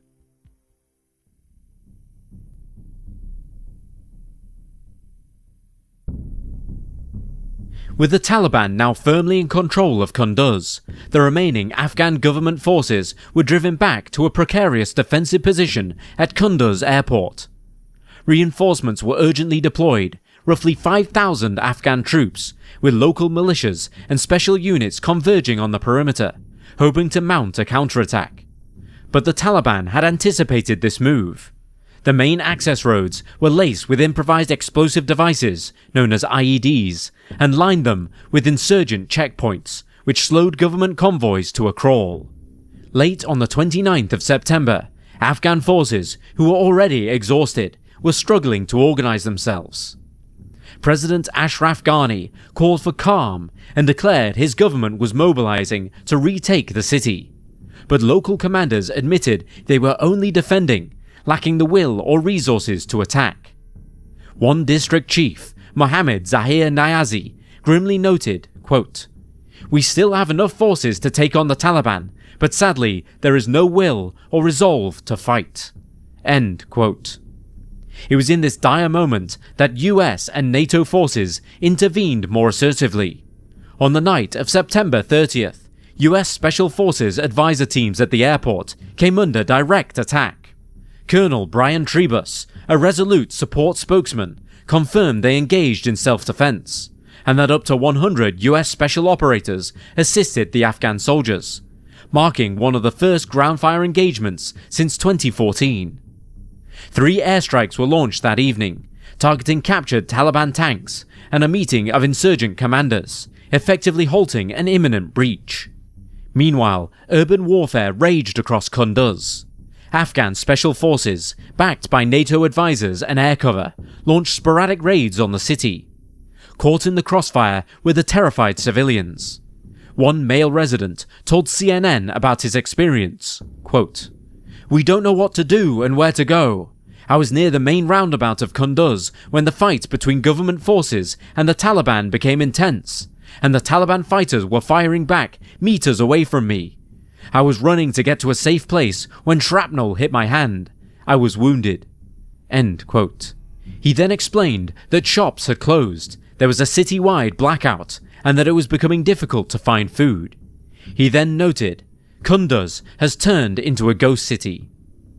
On the outskirts of the city, of particular note was the Battle of Kandahar. A joint US-Afghan patrol, acting on intelligence of a Taliban staging point, was surrounded. When insurgents fired from multiple directions, the coalition troops called in airstrikes from C-130 and Apache helicopters to break free, sustaining losses but forcing the insurgents back. These pockets of combat punctuated the wider struggle for city control, highlighting both Taliban adaptability and the Afghan security forces' reliance on air power. Taliban fighters were not passive either. They launched counter-offensives of their own. As Afghan troops pressed forward, militants counterattacked with ambushes and roadside bombs. One Taliban commander admitted that their tactics aimed to spread the Afghan forces thin, attacking from multiple fronts to disrupt cohesive defense. In the chaos, command and control often broke down. Units were cut off, supply trucks turned back, and communications failed. By October 1st, Afghan forces had recaptured key government buildings and parts of the city centre, aided by US air support and special advisors on the ground. Sadiq Siddiqui, speaking for the Afghan Interior Ministry, claimed the Taliban had suffered heavy casualties and were being pushed back towards the outskirts. Yet the battle remained fluid. Rather than a sweeping advance, it transformed into block-by-block clearing operations. Military sources reported isolated firefights which lasted deep into the night, with special forces and military advisors leading Afghan units in house-to-house searches. The airport remained the strategic anchor. Without it, retaking the city would prove impossible. For Afghan civilians, the fighting brought panic and deprivation. Al Jazeera cited that at least 110 to 200 civilians had been killed or wounded, with hospitals being overwhelmed and thousands fleeing. One resident radio station manager, Sadiqa Sheza, said, quote, "We are scared of leaving our homes, scared of being beaten by the Taliban. There's no electricity, no water, and ration shops are all closed." End quote. By the end of October 1st, Afghan forces, though bruised and battered, had regained control of much of Kunduz city. But this hard-won progress came at a cost. Fragmented urban combat, eroded morale, a reliance on foreign advisors, and a civilian population being deeply affected. Fighting would continue sporadically until mid-October. But it was what happened in these early days, the desperate counterattack from the airport, the introduction of US special forces, and the street-to-street violence that would define the siege. It laid bare both Afghan military frailties and the extent to which their survival depended on international support. However, it would soon be actions on behalf of the American military that would put a spotlight on Kunduz, creating international scrutiny and outrage.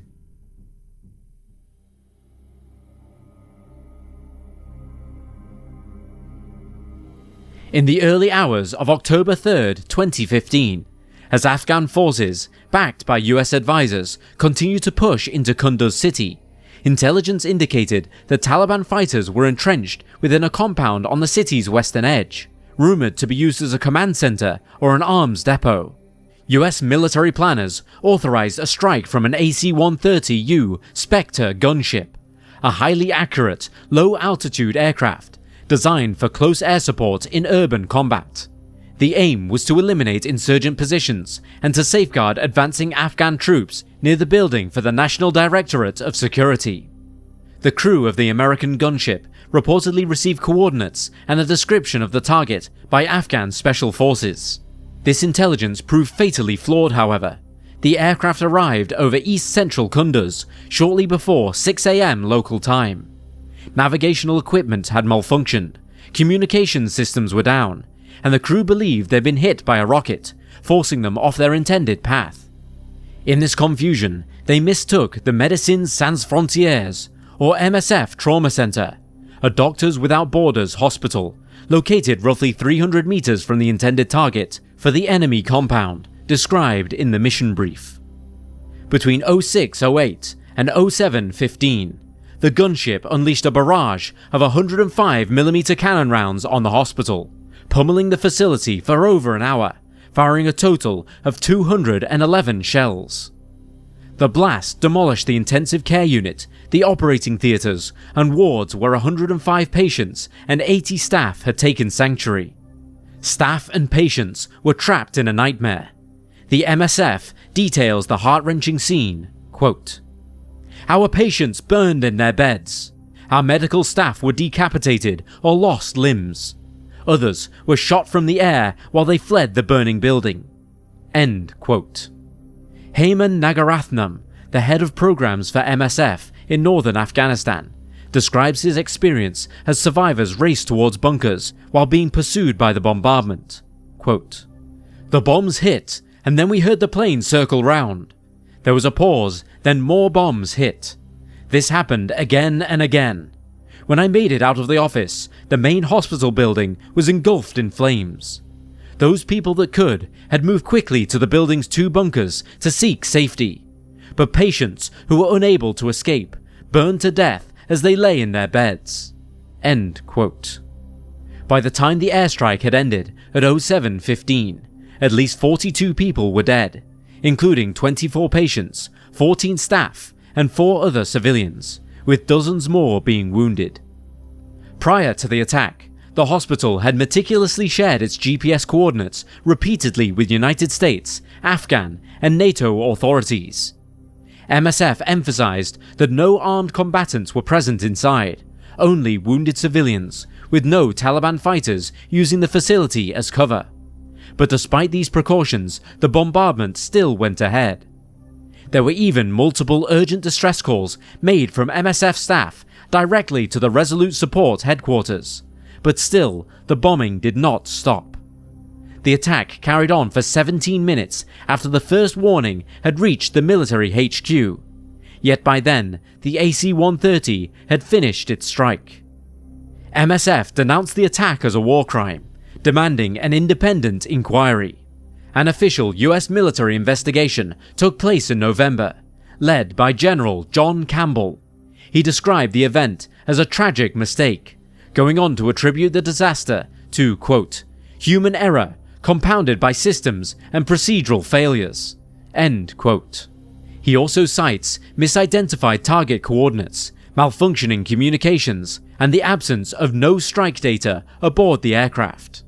The investigation also revealed that while Afghan forces initially requested support against Taliban fighters near the hospital area, it was ultimately a US decision to bomb the area, carried out without full situational awareness. The international reaction was furious, and the fallout was immediate. MSF evacuated all staff and closed its only trauma hospital in northeastern Afghanistan. MSF General Director Christopher Stokes declared, quote, It appears that 30 people were killed, and hundreds of thousands of people are being denied life-saving care in Kunduz, simply because the MSF hospital was the closest large building to an open field and roughly matched a description of an intended target." End quote. US authorities grounded the flight crew and detained members of the Special Operations Team pending further action. Despite President Obama's apology and the release of internal reports, MSF maintained that the military's inquiry fell short and demanded an independent investigation by the International Humanitarian Fact-Finding Commission. The bombing of Kunduz Hospital did more than destroy a building. It shattered trust in the coalition's stated adherence to international humanitarian law. It crippled medical support for the wounded and cast a long shadow over future humanitarian operations in conflict zones across Afghanistan and beyond.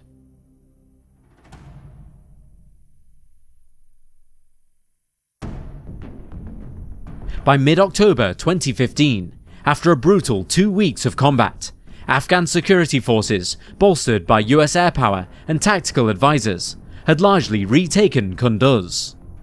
Government troops maintained control over most city precincts, and the insurgent-held areas dissolved as Taliban fighters slipped away, retreating to rural strongholds. The official narrative celebrated a victory, but by then, damage had been done.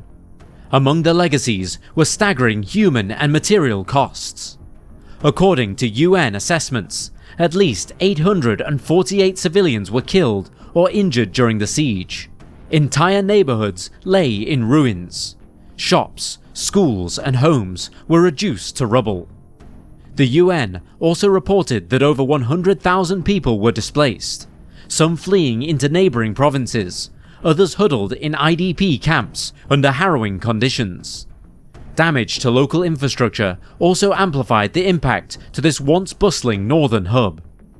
At the same time, the Taliban swiftly claimed the attack on Kunduz as a victory. Zabihullah Mujahid, a spokesman for the Taliban, boasted, saying the attack had achieved our objectives, then going on to say that the Taliban were able to free hundreds of fighters from Kunduz prison, and that the Taliban had withdrawn in order to protect civilians from further American air raids. Images of white flags flying over captured institutions circulated widely online. Captured weaponry, looted bank vaults, and parade ground publicity fueled insurgent propaganda, and for many observers, Kunduz emerged as a psychological turning point, a potent symbol of Taliban resilience. Analysts were divided. Some saw Kunduz as a fleeting, localized success, a terrorist raid quickly rebuffed by Afghan forces with international backing. Others sounded alarms. Brookings described the Taliban's temporary governance as a highly impactful breaching of a province, warning that it could send shockwaves across northern Afghanistan. In retrospect, the siege of Kunduz did not mark the Taliban's last stand. Instead, it was a harbinger. The insurgents would continue mounting assaults on provincial capitals, Herat, Lashkar-Gah, and even Kabul, and by August 2021 they would recapture Kunduz again, just days before overwhelming the Afghan government and seizing Kabul itself. The temporary loss of Kunduz in 2015 simply foreshadowed a broader collapse. So who exactly was Kunduz a last stand for? Certainly not the Taliban. They would return stronger. Perhaps you could argue that this was closer to a last stand for the Afghan government, and a grim preview of what lay ahead. Though the Taliban withdrew under pressure, the group used the brief occupation to showcase its enduring strength and organizational reach. The events of Kunduz in 2015 were not the closing chapters for the insurgents, but an early draft of the ending yet to come.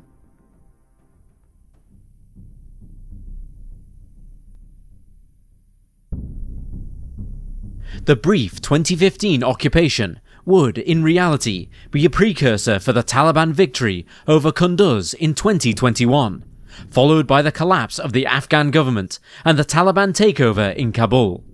So, where does this leave Afghanistan today? Currently, the Taliban remain firmly in control, ruling under the banner of the Islamic Emirate of Afghanistan. They operate through a caretaker government, installing loyalists in key ministries, but the regime lacks diplomatic legitimacy. As of now, only Russia has officially recognized them, while Western and many regional states continue withholding formal recognition due to ongoing human rights violations. The country endures a deep humanitarian emergency. More than 23 million Afghans, over half of the population, require aid for food, water, health and sanitation. Human Rights Watch and Amnesty International report severe crackdowns on women, journalists and critics, with bans on secondary and university education for girls, public banishment of women from parks and workplaces, and the revival of brutal punishments, including public floggings and stoning. Meanwhile, the International Criminal Court has issued warrants for the arrest of Taliban Supreme Leader Hibatullah Akhundzada and Chief Justice Haqqani for crimes against humanity related to the persecution of women and girls. Humanitarian NGOs and bilateral donors remain engaged. The United States has injected over $20 billion since 2021 in aid, but delivery is precarious, constrained by Taliban interference, sanctions, and limited formal recognition. Nations like Iran and Pakistan continue mass deportations back into Afghanistan, deepening the crisis for returning refugees, especially women.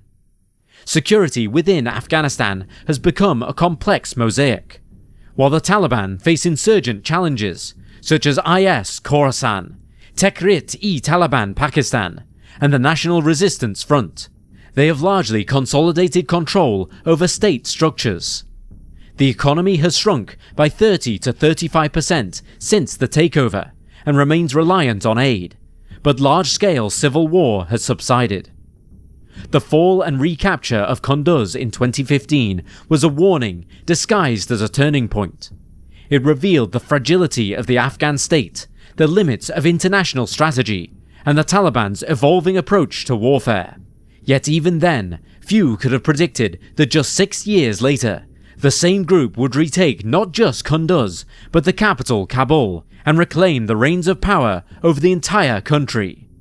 Today, the Taliban rules once again, but theirs is a government burdened by isolation, crippled by sanctions, and defined by repression. While the 2015 siege of Kunduz ultimately ended in a victory for the Afghan people, as of today, their future remains uncertain.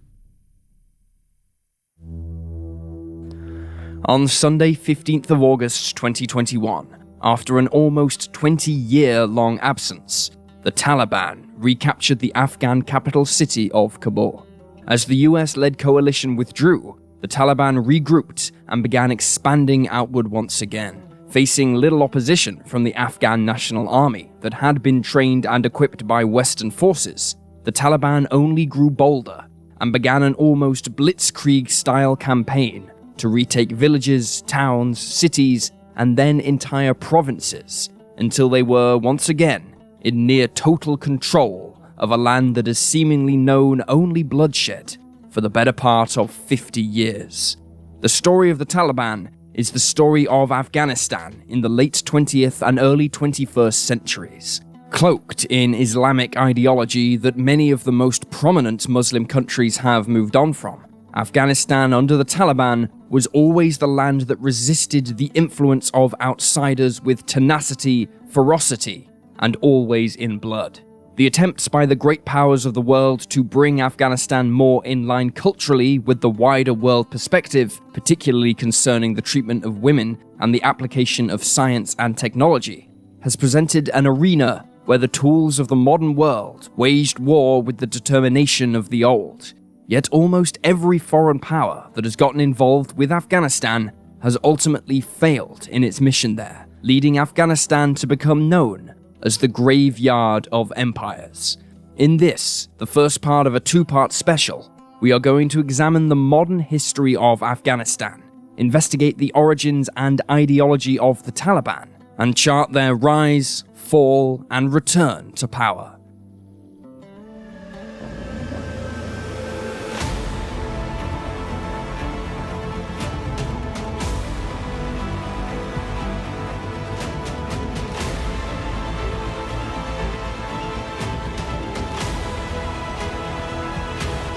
This is the story of the Taliban. Welcome to Wars of the World. In the 19th century, the land known today as Afghanistan was caught in between the lion and the bear, as it served as a boundary between the Russian Empire in the north and the British Empire, which controlled British India, modern-day Pakistan, in the south. This imperial rivalry became known as the Great Game. Of the two, Britain was the more aggressive when it came to controlling the country, having fought two major conflicts over control of the territory, the second of which saw Afghan land ceded to Britain and a loss of control over the handling of its foreign affairs, Afghanistan being a landlocked country and therefore reliant on the good graces of its neighbours to allow the passage of diplomats and traders. By the end of the 19th century, Afghanistan had become a client nation of Britain, receiving British weapons, goods, and money in exchange for helping keep the rival Russian Empire at bay. However, the establishment of the Durand Line, which finally clearly defined Afghanistan's borders, saw many tribes, such as the Pashtun people, divided between Afghanistan and India. Naturally, the Pashtuns refused to accept this line, having lived on the land for hundreds of years, and so nomadic tribes often crossed the new border as they always had done.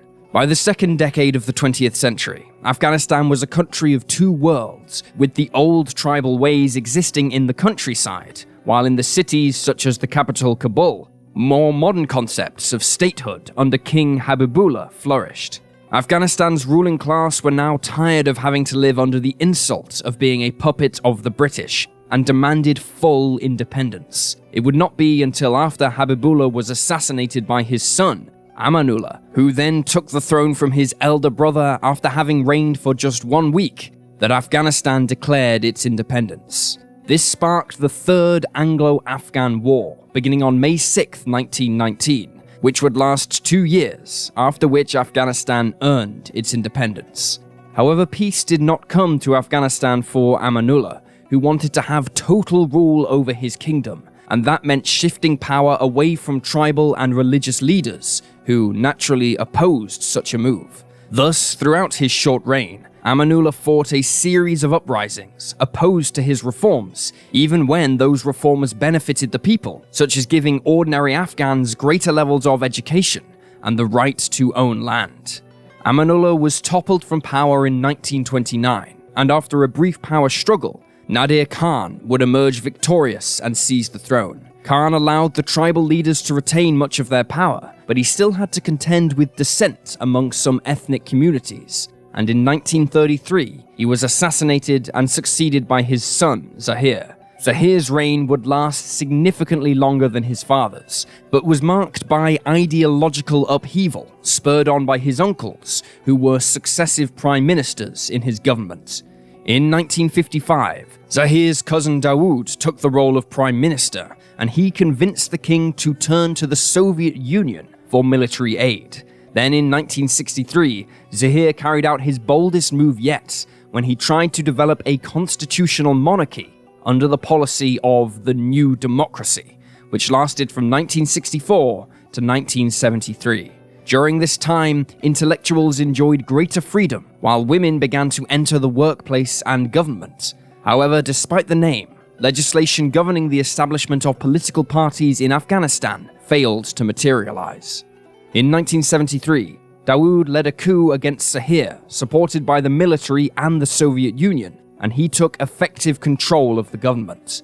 Under Dawood, the country again underwent sweeping reforms that aimed to create a modern socialist Islamic state. In the cities, men and women discarded their traditional robes and began wearing Western-style clothing as they studied and worked together for the first time, much to the disdain of the more conservative elements of Afghan society.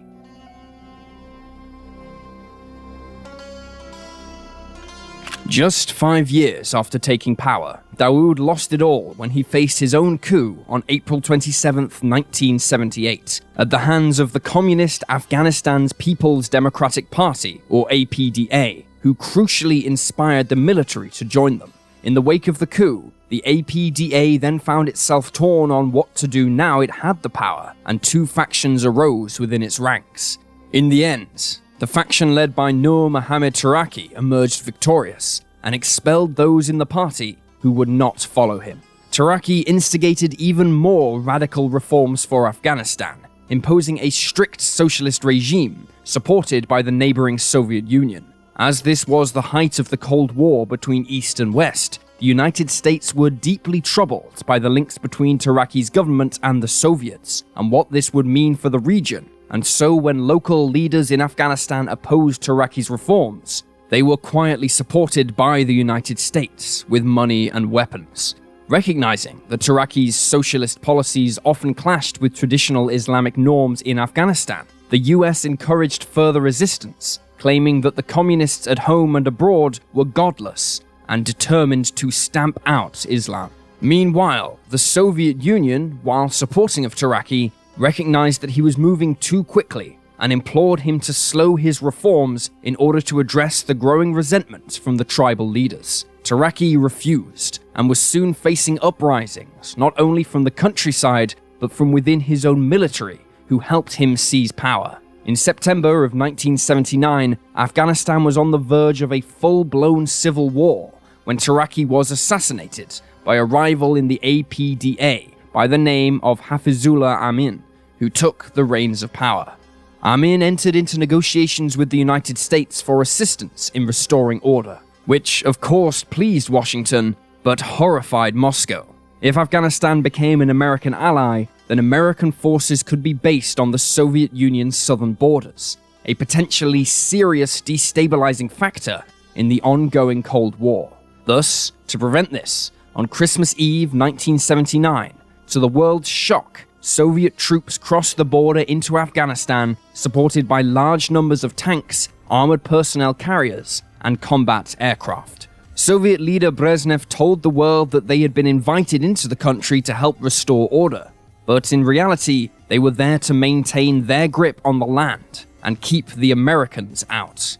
During the course of the invasion, Amin was killed by Soviet troops, and his government was replaced by one led by Babrik Karmal, who was seen as more compliant with Soviet wishes. However, this was no quick-fix solution for the Soviets, who very quickly found themselves combating tribes and factions opposed to their influence, with many Afghans viewing them as an army of crusaders come to destroy their faith. The Soviets were therefore forced to settle into a bloody, brutal, and ongoing military campaign to hold the country. International condemnation of the Soviet invasion was quick, and especially strong in the US and UK. In a phone call between the recently elected British Prime Minister Margaret Thatcher and US President Jimmy Carter on the afternoon of the invasion, Carter outlined the US position by saying, quote, "First of all, we regard the Soviet intervention in Afghanistan as an extremely grave development. They have, in effect, changed a proper nation into a puppet nation, and I think it will have profound strategic consequences on the stability of that entire region. Secondly, I think it is essential that we make this action as politically costly as possible to the Soviet Union. I don't think we can afford to let them get away with this with impunity." The Western powers thus imposed economic sanctions on the Soviet Union, and in 1980, the UK and US boycotted the Moscow Olympic Games, although athletes from both nations still competed independently. However, it would not be long before the West took a more active role in supporting anti-communist Afghan forces against the Soviets. Initially, Western intelligence agencies such as the CIA and MI6 acquired weapons such as assault rifles, and then had them delivered to the groups fighting the Soviets via Pakistan. And over time, this aid would grow. In Afghanistan, Soviet forces very quickly seized control of the major population centers, and the KGB was soon rounding up anyone opposed to their intervention. However, given the more nomadic nature of many of the more rural communities, they soon found it was difficult to locate them, as they were almost always on the move or hiding away in caves and mountains, making planning attacks against them extremely difficult. The Soviet position was made all the more complicated by the lack of suitable maps of Afghanistan, many of which had inaccuracies of up to several miles. Thus, the Soviet Air Force began a massive aerial survey operation, using aircraft such as the Antonov An-30 to draw the most detailed maps of Afghanistan ever made by that point in history. On the ground, Soviet troops used tactics devised for combating NATO in Western Europe, but obviously these were hopelessly ineffective against a guerrilla force who knew their terrain and only engaged in battle on their terms. Roads and tracks were especially deadly to Soviet troops and were almost never traversed in unarmored vehicles, because to do so was to invite death. Soviet propaganda often depicted their soldiers in Afghanistan digging wells and building schools, but the reality was very different. Morale amongst their number was quickly sapped as conscripts found themselves taken out of their hometowns and thrust into an almost alien world, fighting a war for which there appeared no end in sight. Like amongst many American soldiers in a similar predicament during the height of the Vietnam War, the Soviet soldiers often took to alcohol and drugs to help them cope, and this inevitably led to a breakdown in discipline amongst many units. Upon the Soviet invasion, much of the resistance came from local tribesmen, armed with whatever weapons they had retained after years of infighting between various groups and factions. Incredibly, many of them were still armed with bolt-action rifles that could be traced back to 1919 and the last Anglo-Afghan War, and which had been handed down from father to son. Throughout Afghanistan's turbulent history, it was these factions, each acting in their own interest, that prevented any single leader from truly claiming to have total control over the country. This should have aided the Soviets and the Afghan communists, for it meant that they weren't fighting a single harmonious resistance movement. However, the fight against the Soviets was different. While they differed on key points, the one thing all tribes all had in common was that they were all of the Islamic faith, and facing the godless communists who were trying to stampede over their country and religion meant that the Afghan tribes were united in a common cause. While some worked together forming much larger resistance cells, others who couldn't bear to work with traditional enemies simply declared a ceasefire between them while they focused on fighting the Soviet invaders. Collectively, the Afghan resistance became known as the Mujahideen, meaning those who fight on behalf of the Muslim faith. For those in the region and in the West who had a vested interest in defeating the Soviets in Afghanistan, the Mujahideen were seen as freedom fighters and symbolized the ongoing struggle against global communism, this being portrayed in books and movies. This had the double impact of helping to encourage the people of the West to support moves to arm and finance them, while at the same time keeping opinion firmly against Moscow. The US and UK governments worked closely with Pakistan to ship increasingly heavier weapons into Afghanistan and train Mujahideen forces in how to operate them to combat the Soviet technological edge. Then, in 1985, the Mujahideen would acquire the weapon that would come to define their fight against the Soviets. Anti-Soviet lobbyists in the United States, such as the Free the Eagle group, were increasingly frustrated with what they saw as a rather paltry effort to support the Mujahideen against the communists. They argued the CIA should start importing more advanced weapons into the fight to help counter the Soviets' technological advantage, and in particular, to counter their powerful attack helicopters. Thus, after coordinating with Pakistani officials, the CIA began training and equipping the Mujahideen with the FM-92 Stinger man-made portable air defense system. The impact of this weapon was immediate and devastating. No longer did the Mujahideen always hide from Soviet aircraft, but now they were turning and fighting them directly. It was a short, sharp shock to the Soviet air crews, who initially had little defense against the small surface-to-air missile, although later decoy flares were used to help confuse its infrared seeker, but there were no guarantees these would work. Figures on just how many Stingers were provided to the Mujahideen and how many aircraft they brought down continue to be contested.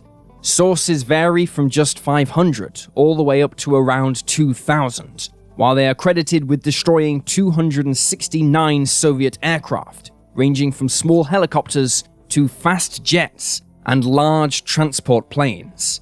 Fear of this lethal weapon also made Soviet pilots more cautious in their attacks, often dropping bombs from higher altitudes where they were less accurate. By the late 1980s, almost $1 billion worth of aid was being put into Afghanistan to support the Mujahideen, while the war was costing the Soviets around $5 billion, a massively damaging figure at a time when the Soviet Union's economy was beginning to collapse. One of the most prominent groups receiving US aid was led by Gulbuddin Hekmatyar, who was described in a CIA report as one of the most vicious of the Mujahideen leaders. Hekmatyar waged a campaign of torture and murder against the Soviet forces and their Afghan allies, but toward the end of the conflict, he also used his CIA support to combat rival Mujahideen groups. These factors alarmed the Americans and Pakistanis, who warned him there would be grave consequences if he continued. He was also staunchly anti-Western, but this didn't matter to the CIA in the 80s, who needed him to fight the Soviets. Thus, when his men were implicated in the murder of a British cameraman and a French aid worker, as well as stealing aid destined for Afghan villagers, he still received aid, even when he refused to punish the culprits. However, it was not just locals who fought with the Mujahideen. Thousands of foreign fighters filled their ranks, fighting what they saw as a jihad, or holy war, against the Soviets. One of the most important in the history of Afghanistan was Osama bin Laden. Coming from a rich Saudi family and believing that Islam was to be the dominant faith on earth, bin Laden established a network of offices around the world for recruiting fighters, and used his wealth and influence to transport them to Afghanistan to fight. Again, Western intelligence agencies were aware of bin Laden's anti-Western position, but did little to oppose him while he was fighting the Soviets. Eventually, bin Laden formed Al-Qaeda, meaning the base, and they proved to be a prominent and powerful force in the Mujahideen in the latter stages of the war, and still supported by the West. For the Soviet soldiers pitted against them, the Mujahideen were an elusive and terrifying enemy. They almost never held prisoners for long, and a brutal and painful death would follow if a Soviet soldier was unfortunate enough to be taken alive. The Mujahideen understood terror, and Soviet soldiers came home from the war with stories of their captured comrades having their arms and legs hacked off, and the bloody torso being hurled in front of convoys or outposts to unnerve the troops. Captured pilots had an especially hard time at the hands of the Mujahideen, for it was the Soviet air power that had inflicted some of the heaviest damage upon them. Some Mujahideen groups attempted to force prisoners to convert to Islam so they could stand trial in an Islamic court, but this rarely worked, and so they were inevitably killed. In response, the Soviet soldiers unleashed their own terror on anyone who they suspected to be in support of the Mujahideen. Civilians were beaten and killed, often on the whims of the soldiers, some of whom confessed after the war that they had killed people just to see what it felt like. In at least one harrowing case, an Afghan woman was dragged into a helicopter and gang-raped by the troops inside, as it flew over the countryside before she was thrown to her death. As the 1980s entered its last quarter, Afghanistan was drowning in blood, and the Soviet people had lost patience. Again, eerily echoing the American withdrawal in Vietnam, new Soviet Premier Gorbachev began to focus his military's efforts on training and preparing the Afghan government forces to take over the lead in defending communism in Afghanistan. In 1987, Dr. Mohammad Najibullah was appointed the new president, although he was little more than a puppet to Moscow, and soon the drawdown of Soviet forces began. The withdrawal was completed in February of 1989, when Soviet General Boris Gromov walked across the bridge over the Amu Darya River into the Soviet Union. He was the last Soviet soldier to leave Afghanistan. The war had cost the Soviet Union some 14,000 lives, with many more left disabled from injuries sustained in the fighting. The Soviets returning from Afghanistan didn't get the hero's welcome they were hoping for, instead arriving home to a country that was breaking apart, and within 2 years would exist no more. However, there was no celebration for the Mujahideen either. Not only were an estimated 1.5 million Afghan people dead, but 5 million people were left disabled, and 5 million more were displaced in refugee camps in Pakistan. As if enough blood had not already been shed, the inevitable then happened. With no Soviet army to fight, the many factions returned to pursuing old grudges and tore each other to pieces. What was left of Najibullah's forces could do very little to stem the fighting as civil war erupted. There were 4 primary factions all vying for power by 1992, including one led by Hekmatyar, as well as numerous smaller but less effectual ones, and of course the many numbers of bandits who sprung up looking to take advantage of the chaos. With his benefactors in Moscow now gone, in April 1992, Najibullah was forced to resign, and a new 7-man council under the stewardship of Abdul Rahim Hatef was established to rule the new Islamic state of Afghanistan. But this failed to keep peace, even with the restoration of Islamic law. In June, Burhanuddin Rabbani, the leader of one of the main factions dubbed the Islamic Association, was appointed president, but Hekmatyar demanded that power be shared with him, and forces loyal to both were soon clashing in the streets of Kabul. Rabbani agreed to Hekmatyar's terms, and in March 1993, appointed him as prime minister. The country nevertheless continued on its downward spiral. Nearly every major road was littered with gangs of bandits who stopped vehicles and demanded tolls in order to be allowed to pass through safely. Sometimes these gangs were only a few miles apart, making it all but impossible for the poverty-stricken Afghans to travel outside of their own communities. Adding to this, the warlords continued vying for power and influence over one another, and the fighting became ceaseless. Kabul was almost destroyed in the violence, and hundreds of thousands of refugees, many with disabilities from the Soviet occupation, were forced out into the countryside, where bandits or simple starvation awaited them. There seemed to be no end to the suffering. It was at this point that a new faction arose, and one that would not only have significant consequences for Afghanistan, but the entire world. Their name was the Taliban.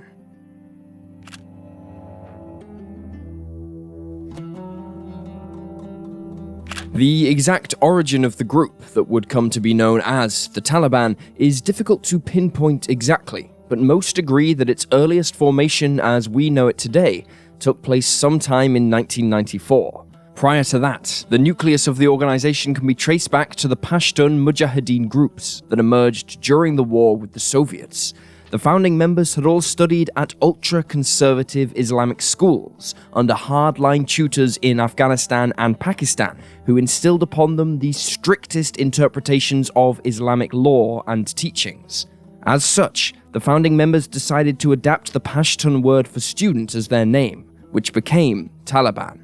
Despite this title, many of them were seasoned veterans of the war with the Soviets and had the scars to show it. Abdul Majid, for example, who would later serve as the mayor of Kabul, had lost a leg and 2 fingers, while Nuruddin Tarabi, Mohammad Ghaus, and Mullah Muhammad Omar had all lost 1 eye. These men would form the inner circle of the Taliban upper echelon, and this would lead author Ahmed Rashid to describe the Taliban leadership as the most disabled in the world. Interviewed before 2001 by Rashid, Mohammad Ghaus explained the sentiment amongst the Taliban in those very early days. Quote, "We would sit for a long time to discuss how we could change the terrible situation. Before we started, we had only a vague idea what to do, and we thought we would fail, but we believed we were working with Allah and his pupils." Stemming from their strict teachings, they believed unquestioningly in their extreme interpretation of Sharia law, the set of rules laid out by the Quran and the teachings of the Holy Prophet Muhammad for how Muslims should live their lives.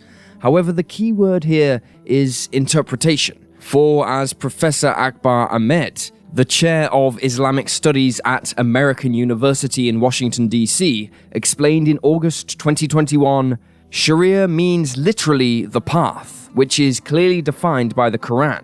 You have, over the centuries, very established Islamic scholars, some with one bent, some with another. For example, the Shia Muslim scholars may have a slightly different interpretation of the same thing. Scholars in Indonesia, further to the east, may have a slightly different interpretation. All of these are adjusted in the context of the culture. The Taliban primarily recruited from the same ultra-conservative schools that its leaders had attended, and within just a few months had amassed some 12,000 followers under the charge of Mullah Muhammad Omar. According to many in the Taliban, Omar was sent a vision of a woman who told him that he should rise up and end the chaos in Afghanistan, and that Allah would guide him to victory. Second to Omar was Mullah Muhammad Hassan, who, like Turabi, had lost a leg in the fighting with the Soviets, and as such he sported a wooden replacement. Hassan was one of the older members of the Taliban and had been aware of Omar during the Soviet occupation, but they had been in different regional Mujahideen groups, so it was not until after the Soviets pulled out that they began working together. Two factors helped fuel support for the Taliban with the rural populations of Afghanistan. Firstly, unlike in many of the cities which had been controlled by the various Afghanistan governments at that point, the rural communities rarely looked outside of their own villages, and certainly not beyond the country's borders, for it simply did not concern them.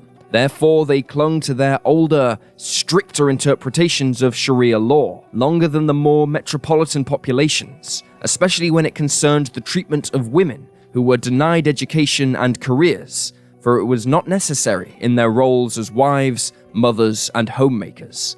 Therefore, they found a kinship with the Taliban culturally. Secondly, their main interaction with outsiders came in the form of the Soviet army imposing their will upon them, and at times killing their people, either deliberately or unintentionally, in their fight with the Mujahideen. This helped generate a strong sense of xenophobia regarding anyone who was not a member of the local population or not a Muslim. The Taliban therefore recruited men who saw them not only as a political force, but a holy one that would not only end the fighting with the will of God, but could restore the cultural and religious damage done by years of warfare waged for the hearts and minds of the Afghan people. Taking full advantage of the opportunity that was presented by the chaos, the Taliban began their offensive thanks to support from the Pakistani government. Pakistan saw the Taliban, many of whom had extensive combat experience fighting the Soviet army, and later the factions at war with one another in the wake of their departure, as an ideal security force for its own economic interests in Central Asia. Pakistani support was also inspired by the cultural and ethnic bonds of their people in the tribal zones along the internationally recognized border between the two nations. The majority of the Taliban militants were of the Pashtun people, who were primarily of the Sunni Muslim denomination. Across the border, Pashtuns constituted around 13% of the total population of Pakistan, but had significant influence in the military, and so were able to quickly drill up support for the Taliban. Pakistan supplied the Taliban with weapons and training, and in exchange, they helped secure the passage of Pakistani convoys through parts of Afghanistan that had come under the group's control to Turkmenistan, which had recently broken off from the former Soviet Union. Pakistan also provided significant financial aid to the Taliban movement, and this was more often than not in the guise of American dollars, which were kept close to the Taliban leadership in large metal cases that they could transport with them as they advanced outward. In the early days, the now beleaguered Rabbani government extended a hand to the new Pashtun movement, believing they could be a key ally in combating opposing warlords. Despite emissaries from the Taliban meeting with Rabbani in Kabul, the proposed alliance was not wholly compatible with their Pakistani benefactors' goals, and so having to decide between the two, Omar decided to stick with Pakistan, and in doing so, eventually made an enemy of Rabbani. Honoring their side of the agreement, on September 12, 1994, some 200 Taliban fighters attacked the border town of Spin Baldak, where goods from Pakistan were loaded onto Afghan trucks owned by warlords. In the ensuing battle, the Taliban captured the town, losing just one man in the process before attacking a nearby weapons dump. It was the start of a campaign undertaken at almost lightning speed compared to previous groups' efforts, including Rabbani's own forces. Almost fulfilling his prophecy, the Taliban under Omar achieved a string of victories in the wake of their formation, expanding outwards until by the end of 1994, they had occupied almost the entire Kandahar province. Pressing on, more of Afghanistan's 31 provinces continued to fall to his people, and by mid-1995, the Taliban had captured most of the country south of Kabul and were beating back against the warlords and tribal leaders who opposed them, and the forces of President Rabbani, who was reaching out to anyone in the international community that could help, whose many arms dealers that sprang up in the wake of the collapse of the Soviet Union saw Afghanistan as an ideal market. One such arms dealer was Victor Bout, who established a company in the United Arab Emirates to deal with the Rabbani government, and he soon began ferrying weapons by air from Albania to Rabbani's forces. Meanwhile, having captured several aircraft from Rabbani's government left over from the days of the Soviet war, the Taliban brokered a deal with Pakistan for mechanics to return the aircraft to service. By the summer of 1995, a Taliban spokesman had proudly declared that they now had 8 fast jet combat aircraft ready for combat in the ongoing war with their enemies, using mostly parts, weapons and fuel found lying around Kandahar. The international community monitoring the situation in Afghanistan were dubious about such claims, until August 3rd, 1995, when a cargo plane flown by a Russian company known as Airstan, which was leased by Victor Bout to deliver his weapons, was intercepted by a Taliban MiG-21. The Russian plane, with its crew of 7 Russian nationals, were ordered to land in Kandahar, where they were interned by the Taliban, who discovered a treasure trove of some 30 tons of weapons in the hold. The capture of Russian nationals by the Taliban sparked an international incident, and both Russian and American diplomats worked to secure their release. In an effort to win over the Taliban and hopefully secure their release, Victor Bout also arranged flights to Kandahar carrying clothes, foods, and electronic equipment for the Taliban. The Taliban did agree to allow the crew of the aircraft to carry out routine maintenance on it to keep it airworthy should a deal be brokered, but as the days turned to weeks and then months, it was looking increasingly unlikely. After over a year in captivity, the Russian crew had decided that enough was enough, and on August 16th, 1996, they decided to make their escape attempts. While half their guard detail were undertaking afternoon prayers, they climbed on board their aircraft, started the engines, and raced down the runway before lifting off and escaping to the UAE.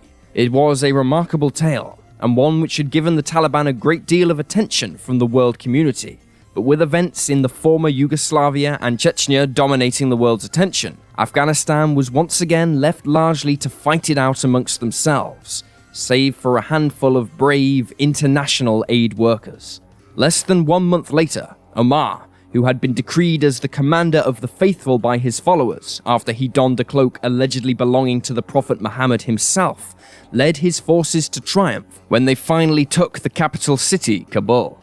Rabbani and his forces were all but beaten, holding only the northeast of the country, along with the Afghan-Tajikistan border. Regrouping what supporters he had left, he then worked to form alliances from many in his last holdouts, who would lose power and influence under total Taliban rule. This resulted in the Northern Alliance, which would spend the next 5 years waging an almost exclusively defensive war against the Taliban. Supported by countries such as India, Iran, Russia, and Turkmenistan, among others, who had an interest in countering either the Taliban or their Pakistani supporters, their hold on their territory would be continually eroded away as the fighting waged on in the northeast of the country. Meanwhile, Omar went about attempting to legitimize his government in the eyes of the world, while simultaneously imposing his strict doctrine on his people.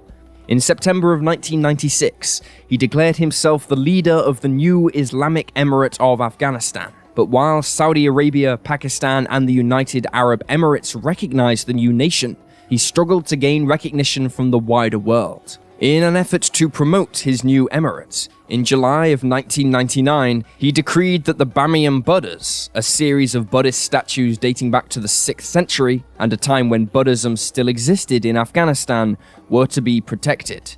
It had been feared that the Taliban would destroy them as part of their cultural cleansing of the country, but Omar sold this protection to his people on the basis that they could be used to generate income from foreign tourists. The statues that stood contrary to the Taliban's beliefs may have been spared, but for the ordinary people of Afghanistan, there was no such leniency for ideas and beliefs that challenged its authority. To the Taliban, ideas, especially foreign ideas, were dangerous, and in their eyes not the will of Allah, and thus music, television, art, photography, and the use of the internet were all forbidden. Public displays of destruction of the devices that were now illegal had eerie echoes of the burning of Jewish books in 1930s Germany, as yet another war on the thoughts of people began to be waged. It was not enough to be a Muslim under the Taliban, but instead you had to subscribe to their strictest interpretation of Islam and Sharia law. There was no tolerance for any form of dissent, and anyone caught violating the will of the Taliban were accused of violating the will of Allah and severely punished for even the most minor of offenses. Even an accusation of being a homosexual, for example, something that was strictly forbidden, would spell a violent and painful end to one's life. Afghanistan's men therefore spent their lives having to prove themselves to the Taliban every minute of every day, for fear of reprisal. For the women of Afghanistan, even worse was to come, as the Taliban instigated what could be described as gender apartheid. Girls' schools all over the country were immediately shut down, and professional women of any kind were barred from continuing to work. Even women's most basic human rights were curtailed, as the female population now found itself effectively under house arrest, unable to leave their homes without the accompaniment of a male family member. Furthermore, women were forced to conceal themselves from the public at all times, their entire bodies being shrouded in the burqa, with only a small metal mesh over the eyes for them to see. In some instances, houses even had their windows painted over, so that none other than their husbands could ever see them unveiled. In one horrific incident, an elderly woman was brutally beaten with a metal cage until her leg was broken. Her crime was having her ankle accidentally uncovered as she walked. This restriction even extended to medical professions, which led to serious health issues for women during the early days of the Taliban regime, for a male doctor could not examine a female patient, but at the same time, women were not allowed to train or practice in the medical profession. As such, women under the Taliban suffered from numerous medical conditions that were often life-threatening or life-altering that men could get treatment for. As with many populations throughout history who find themselves oppressed, many women under the Taliban were forced to go underground in an effort to get what they needed. Women trained in the most rudimentary of medical practices offered their services to their fellow women whenever they could, and often with clandestine help from friends and family overseas or some aid organizations. Additionally, secret schools were set up to teach girls to read and write, but the fear of discovery was always present, and the punishment for engaging in such activities was severe. For some women, it was too much, and fearing the spiritual consequences of suicide within the Islamic faith, they would attempt to flee to the Northern Alliance or one of Afghanistan's neighboring countries. They knew how dangerous this was, for as well as the fear of discovery and arrest, there was the fear of being killed by bandits or simply not surviving the arduous journey across inhospitable terrain. If they were arrested by the Taliban attempting such an escape, then they were often publicly stoned on the charge of committing adultery against their husbands. Many women still risked it, however, for they knew that regardless of whether they made it to freedom or were killed in the process, at least the suffering would be over. By the dawn of the 21st century, improvements in the miniaturization of camera technology meant that humanitarian agencies and anti-Taliban factions in Afghanistan were finally able to show the world what was happening in the country. Footage of women being driven in the back of pickup trucks and taken to sports stadiums where they were publicly beaten, flogged, and in many cases shot dead in front of jeering crowds, including children, shocked the world. But aside from token sanctions, nothing was done about it. In terms of the Western media's attention, and as a result the Western people's own interest, the situations in Chechnya, where Russian forces were engaged in a brutal and bloody campaign to hold on to the breakaway republic, and the UN and NATO's efforts to clamp down on the ethnic cleansing taking place in the former Yugoslavia, overshadowed events in Afghanistan.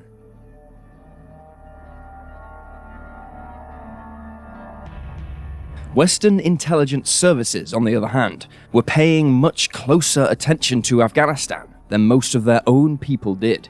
In the mid-90s, Afghanistan had become something of a beacon of hope to radical Islamic terrorist groups. It served as a symbol of what they saw as the faithful's first great victory over the Western non-believers they sought to destroy after their defeat of the Soviet army. Now with the Taliban largely in control, Afghanistan could be molded into the modern radical Islamic state and provide a base from which they could train their fighters to wage jihad against the ultimate prize, the United States and Israel. While numerous small groups had links with the Taliban or operated in Afghanistan, without doubt the most significant was the Al-Qaeda terrorist network. The organization began to move much of its base of operations from Sudan and continental Africa, where they were increasingly being clamped down upon by the US network, back to Afghanistan, where American influence was significantly weaker. There they could plot, prepare, and train for upcoming attacks against the West under the hospitality of the Taliban. What made Al-Qaeda a greater threat than most jihadi groups of the period was just how intricately woven the organization was in the global jihad campaign. While Al-Qaeda was relocating to Afghanistan, US intelligence made contact with an Al-Qaeda operative who wished to leave the organization and traded information for American protection. Under interrogation, this defector explained that its leader, Osama bin Laden, was now the head of a multifaceted global jihadi organization with a board of directors made up of the leaders of various groups, either allied to Al-Qaeda or having simply been absorbed by it. Western intelligence had been monitoring their one-time ally against the Soviets since 1989, including his return to Saudi Arabia, where he received a hero's welcome. However, his relationship with his homeland soon turned sour in the wake of Saddam Hussein's invasion of Kuwait in August of that year, and the Iraqi army's threatening of the Saudi kingdom. Bin Laden approached the Saudi royal family and offered to use his network of radical Islamic fighters to help defend Saudi Arabia from Saddam. However, King Fahd did something that was totally unthinkable to Bin Laden. He asked the United States and their Western allies for help. Bin Laden was outraged and left Saudi for Sudan, where he began consolidating his power and using his wealth to promote and support jihad against the non-believers and any Islamic government or agency who worked with them. In 1993, he publicly praised an attack on the World Trade Center in New York City after a truck laden with explosives was parked in the basement car park beneath the Twin Towers, the intention being to topple the immense buildings over with the blast. While the attack failed in this regard, 6 people were killed and over 1,000 injured. But more than that, it shook the American people to the core, as the attack was, at the time, the worst terror attack on US soil in history. Bin Laden would not forget these facts. By the time Bin Laden arrived in Afghanistan in 1996, he had lost his Saudi citizenship for his support of terrorism. On assessing Bin Laden's direct influence on the wave of Islamic terrorism in the 90s, Western intelligence analysts believed he was primarily functioning in the role of financier and promoter, but the defector to the West rebuffed this notion in 1996, stating that Bin Laden was actively involved in the direct plotting and preparation of attacks. Bin Laden wasted no time in continuing his war against the West after reaching Afghanistan, and in August of 1996, the London-based Arabic newspaper Al-Quds Al-Arabi posted a 26-page document written by Bin Laden entitled The Declaration of War Against the Americans Occupying the Land of the Two Holy Places. This was Al-Qaeda's passing of an Islamic law outlining jihad against the US and its allies, a fatwa. In the fatwa, he outlined the crimes he accused the non-believers of committing against Muslims around the world, stating, quote, "It should not be hidden from you that the people of Islam have suffered from aggression, iniquity, and injustice imposed upon them by the Zionist Crusaders Alliance and their collaborators, to the extent that the Muslims' blood became the cheapest and their wealth as loot in the hands of the enemies. Their blood was spilled in Palestine and Iraq. All of this, and the world watch and hear, and not only didn't respond to these atrocities, but also with a clear conspiracy between the USA and its allies, and under the cover of the iniquitous United Nations, the dispossessed people were even prevented from obtaining arms to defend themselves. With the fatwa issued, bin Laden and al-Qaeda continued the recruitment and training of jihadists in Afghanistan. Yet, while al-Qaeda frequently made mention of their links to Mullah Omar's government, claiming to function in a subservient manner to the government in Kabul after 1996, it seems that this was seldom the case. Even with al-Qaeda aiding the Taliban in their cultural reformation of the country and the fighting against the Northern Alliance, the arrival of bin Laden in his newly formed country seemed to be causing Omar a great deal of trouble, not only from the international community, but from within his own government, who questioned the wisdom of hosting a terrorist organization actively at war with the West, and the kind of attention that would bring when they were otherwise generally turning a blind eye to the Taliban. Perhaps recognizing the forces trying to influence Omar against him, and remembering his embarrassing withdrawal from Sudan, bin Laden worked to keep Omar sweet whenever the opportunity presented itself. In 1997, bin Laden used his organization's wealth and manpower to instigate projects such as building roads, schools, mosques, a dam, and even a large house for Omar's family in Kandahar province. Bin Laden delegated these projects to his subordinates, but through either mismanagement or lack of funds, which instead went to fund the global jihad, many of these proved to be empty promises and were seldom fulfilled, which antagonized the local Afghan population, who saw many of these foreigners coming into their province and living relatively lavish lifestyles compared to their abject poverty. This resentment spread to many leaders in the Taliban, whose opposition was being charmed away by bin Laden and his wealth, and slowly, this resulted in many within the Taliban upper hierarchy being brought around to supporting al-Qaeda's international ambitions. On February 23, 1998, bin Laden met with 4 other key Islamic terrorist organizations, where they declared a second fatwa that authorized terrorists to kill indiscriminately Americans and Israelis. The 5 signatories identified themselves as the World Islamic Front for Jihad against Jews and Crusaders, and declared the fatwa in opposition of what they saw as an ongoing American military occupation of Saudi Arabia and Iraq, and American support for Israel. Despite revoking his citizenship, the government in Saudi was particularly alarmed by what this could mean for its relationship with the United States.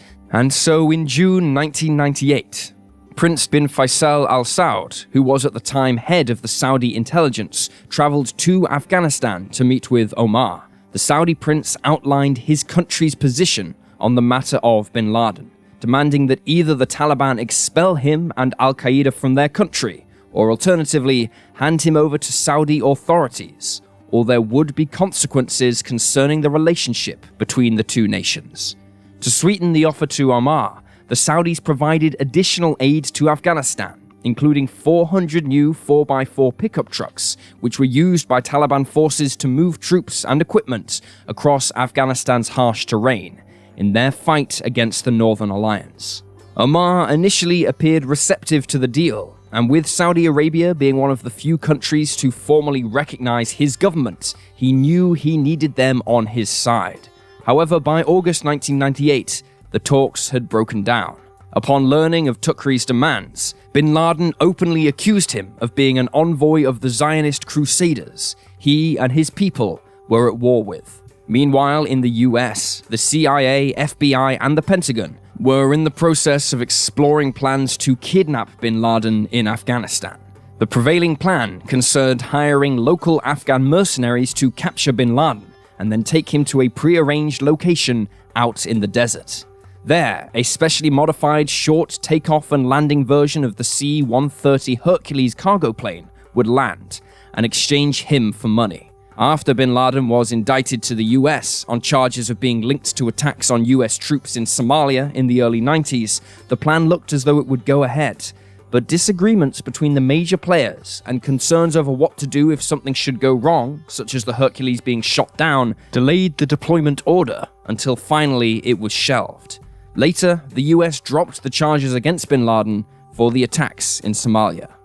Now firmly established in Afghanistan under the Taliban, it was time for bin Laden to carry out the spectacular, headline-grabbing attack on America he had dreamed of for so long. After meticulous planning and preparation, on August 7, 1998, the US embassies in Tanzania and Kenya were simultaneously attacked by truck bombs, which combined killed 60 people and injured more than 200 others. The attack was carried out by an Al-Qaeda affiliate group known as Egyptian Islamic Jihad, but it was suspected that it was orchestrated by bin Laden, given that the date of the attack was the 8th anniversary of American forces arriving in Saudi Arabia to combat Saddam. This belief was confirmed when a Palestinian man by the name of Mohammed Sadiq Hawaida was arrested attempting to enter Pakistan with a false passport. Under questioning, he confirmed that he was a member of Al-Qaeda's network of terrorists, and he had been involved in the attack on the Nairobi embassy. In Washington, the Clinton administration began an intensive investigation using their vast intelligence network. They soon began to amass evidence that more attacks were in the pipeline, and that bin Laden was also attempting to acquire weapons of mass destruction in the form of chemical weapons to deploy against American population centers. Thus, bin Laden was placed in the FBI's 10 most wanted list, and for the first time, the American people at large knew of the man who had declared jihad against them. He had seemingly finally achieved his ambition of hurting America in a spectacular fashion, and his position as the premier jihadist leader had been secured, but there was a price to pay. A week later, on August 14, 1998, 4 US Navy warships and 1 submarine cruising in the Arabian Sea began ejecting Tomahawk cruise missiles from their launchers. Once airborne, the missiles reconfigured themselves, extending their wings outward and flying north across Pakistani airspace before entering Afghanistan and attacking the training camps where US intelligence believed a summit of top Al-Qaeda leaders was taking place, including bin Laden. Dubbed Operation Infinite Reach by the US, the goal was to simultaneously eradicate as much as Al-Qaeda's upper echelon as possible and destroy its ability to manufacture chemicals that could be weaponized. In the latter case, warships in the Red Sea also fired Tomahawk missiles at a site in El Shifa in Sudan, which was believed to be creating chemical weapons for bin Laden. Both the training camps and El Shifa took heavy damage in the attacks, with Taliban sources claiming 21 had been killed and many more injured, including civilians. Speaking to the American people, President Clinton outlined his administration's intentions with the attack, stating, "Our target was terror. Our mission was clear, to strike at the network of radical groups affiliated with and funded by Osama bin Laden, perhaps the preeminent organizer and financier of international terrorism in the world today." The US judged the operation a success. However, bin Laden not only survived, but his prestige in the world of Islamic terrorists was elevated, with him seemingly having been spared by God to continue his jihad against the West. Furthermore, the damage on Al-Qaeda was nowhere near what the US hoped, as the majority of those being trained at the camp were actually Pakistanis, preparing to join the ongoing insurgency against India in the disputed Kashmir region. Protests against the strikes appeared in every major population center in Afghanistan, while Mullah Omar spoke out in public, personally attacking President Clinton over the strikes. Earlier in the week, Clinton had been forced to confess that he had been having an affair with Monica Lewinsky whilst in office. Omar accused the president of killing innocent people in Afghanistan to distract people in America from his shameful acts in office. Some in the Taliban went a step further and even accused Lewinsky of being an Israeli intelligence agent on account of her Jewish heritage, who was ordered to blackmail Clinton into attacking Afghanistan. Regardless, the Taliban hosting Al-Qaeda had, as some in Kabul had feared, brought the world's premier superpower knocking on their door for all the wrong reasons. But in that extraordinary week of 1998, Mullah Omar and the Taliban had a possibly more pressing emergency developing in the West. Less than 24 hours after bin Laden's attacks on US embassies, Taliban forces were embroiled in battle with the Northern Alliance in Mazar-i-Sharif, where Iran had a consulate. The Shia's revolutionary government in Iran had sympathized with the largely Shia Northern Alliance against the Pashtun Taliban, much to the latter's anger. Consequently, a number of Iranian truck drivers had been captured and held by the Taliban, driving weapons and supplies to Northern Alliance groups. As Taliban forces encircled the consulate, a small group of them entered and killed 10 Iranian diplomats and a journalist. Omar claimed that the killers acted without authorization, but this did nothing to temper emotions in Iran's capital, Tehran, where the government of Ayatollah Khomeini warned of a great war about to engulf the region. Making good on this promise, the Ayatollah deployed some 200,000 troops to the border, backed up by tanks and aircraft. The UN swiftly began a diplomatic effort between Iran, the Taliban, and Pakistan, who Iran was claiming had deployed combat aircraft in support of Omar's forces. This was the first time Mullah Omar had spoken to anyone from the UN who wasn't Pakistani, and in the eyes of many observers, the talks were seen as the first recognition of the Taliban as the legitimate government in Afghanistan, if not officially, then certainly practically. UN negotiations managed to avoid military action by Iran and achieved the release of 45 of the captured truck drivers and the bodies of the dead diplomats for burial. However, efforts to improve relations between Kabul and Tehran failed, leading to a ramping up of support for the Northern Alliance, who began receiving vehicles and even helicopters from Iran and Russia. In a bizarre twist in the story of world politics, therefore, the Taliban had managed to achieve something few others around the world could, and that was essentially putting Iran and the United States on the same page regarding their attitudes toward Afghanistan. At the same time, other governments were keeping a close eye on Afghanistan, which was increasingly looking as though it was a threat to nearly everyone, with the Taliban's links to terrorism. Unable to guarantee their safety, the UN began pulling aid workers and diplomats out of Afghanistan after an Italian military officer was shot dead and a French journalist wounded in Kabul. Unfortunately, it was the Afghan people who suffered most by this decision, for often it was the only humanitarian and medical help they could get. Aside from Al-Qaeda and the Pakistani groups fighting in Kashmir, other terrorist groups who made a base camp in Afghanistan included the Islamic movement of Uzbekistan, who waged a terrorist campaign in neighboring Central Asian countries. Other, smaller groups with more focused ambitions, like establishing independent Islamic states in countries where Muslim majority populations were being oppressed, like China, had also found a home there. It seemed that by the dawn of the year 2000, the Taliban's Afghanistan was at the forefront of an impending wave of Islamic fundamentalism, about to sweep across the world. It was the world's training camp for Islamic fundamentalist terrorists, but it was not going unnoticed. By the year 2000, Afghanistan was lost in the diplomatic wilderness, having been shunned by virtually every major country in the world for their housing and support of terrorist groups. Only their old ally Pakistan, which itself had become an international pariah following its nuclear weapons program in the late 90s, continued to offer significant support. This only reinforced the view that many Afghans had of the outside world, that it was there to destroy them and their way of life, particularly with how the country was portrayed in Western media over their treatment of women. This was especially perplexing to the Taliban, who couldn't understand why the world viewed them so harshly regarding women. From their ideological perspective, they were actually protecting women both spiritually and physically from harm in a poor country ravaged by warfare. Regarding the question of education, Omar eventually recognized that some education was necessary for women, and in Kabul, there was a girls' school that taught a select few from age 7 upwards, and eventually women were also allowed to train as medical professionals so they could work in female sections of gender-segregated hospitals. But neither of these were universal across the whole of Taliban-controlled Afghanistan.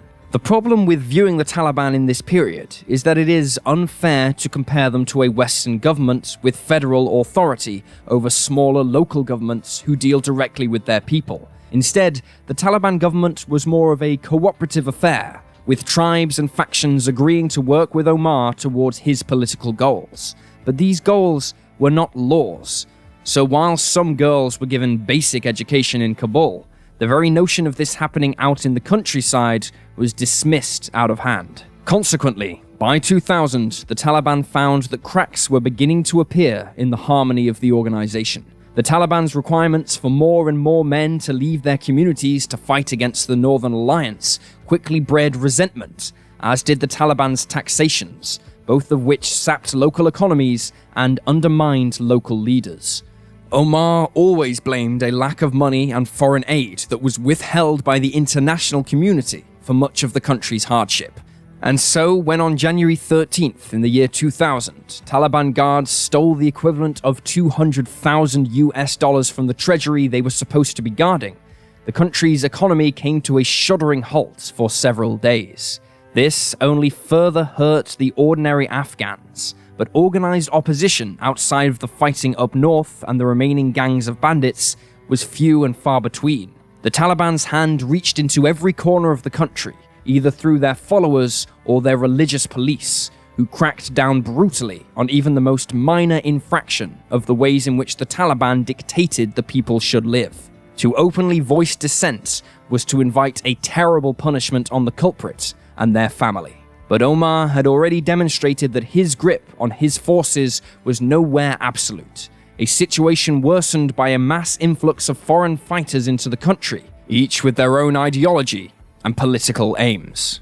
And even after he issued orders for Northern Alliance prisoners not to be killed in an effort to temper the international community, massacres continued unabated. Whether he supported the killings of men and boys and the raping of women and girls in the north was irrelevant, for the fact remained that at times, Taliban forces were completely out of control. Omar found himself in a position that had plagued many leaders in Kabul preceding him. His Kabul-centric viewpoint and his efforts to liaise with the international community led to faction leaders out in the countryside accusing him of losing sight of the true Afghan way of life. Nevertheless, he remained relatively unchallenged. On February 6, 2000, the plight of the civilian population under the Taliban was briefly thrust into the world spotlight again, when two brothers, Ali and Mohammed Safi, led a group of 9 men who proceeded to hijack a Boeing 727 belonging to Afghanistan's national airline. The aircraft was on an international flight between Kabul and Mazar-i-Sharif, but once the hijackers had taken control, they ordered the pilots to instead fly to the United Kingdom, where they landed at Stansted Airport after 2 refueling stops, including one in Moscow. The hijacking ended on February 10th when the men were arrested by British authorities.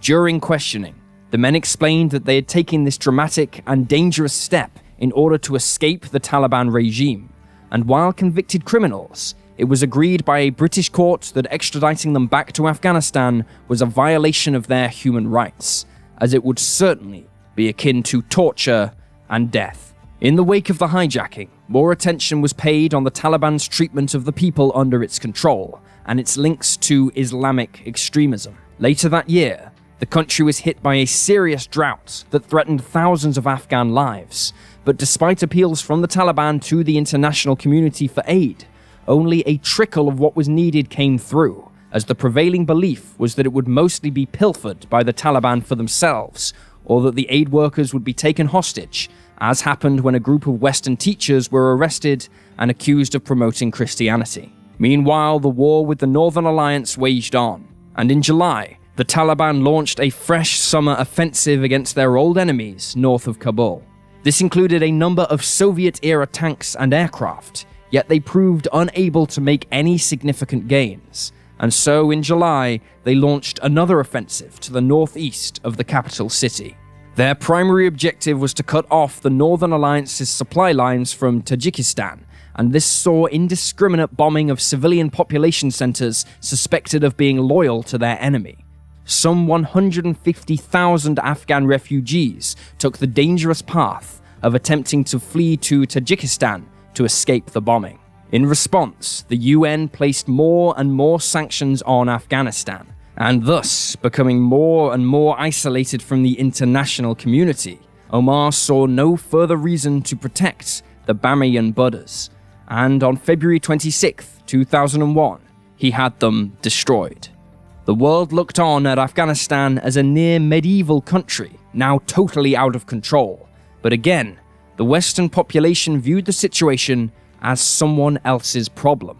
How could it possibly impact them in any significant way? That was still the prevailing thought on one relatively normal Tuesday morning in New York City, September 2001.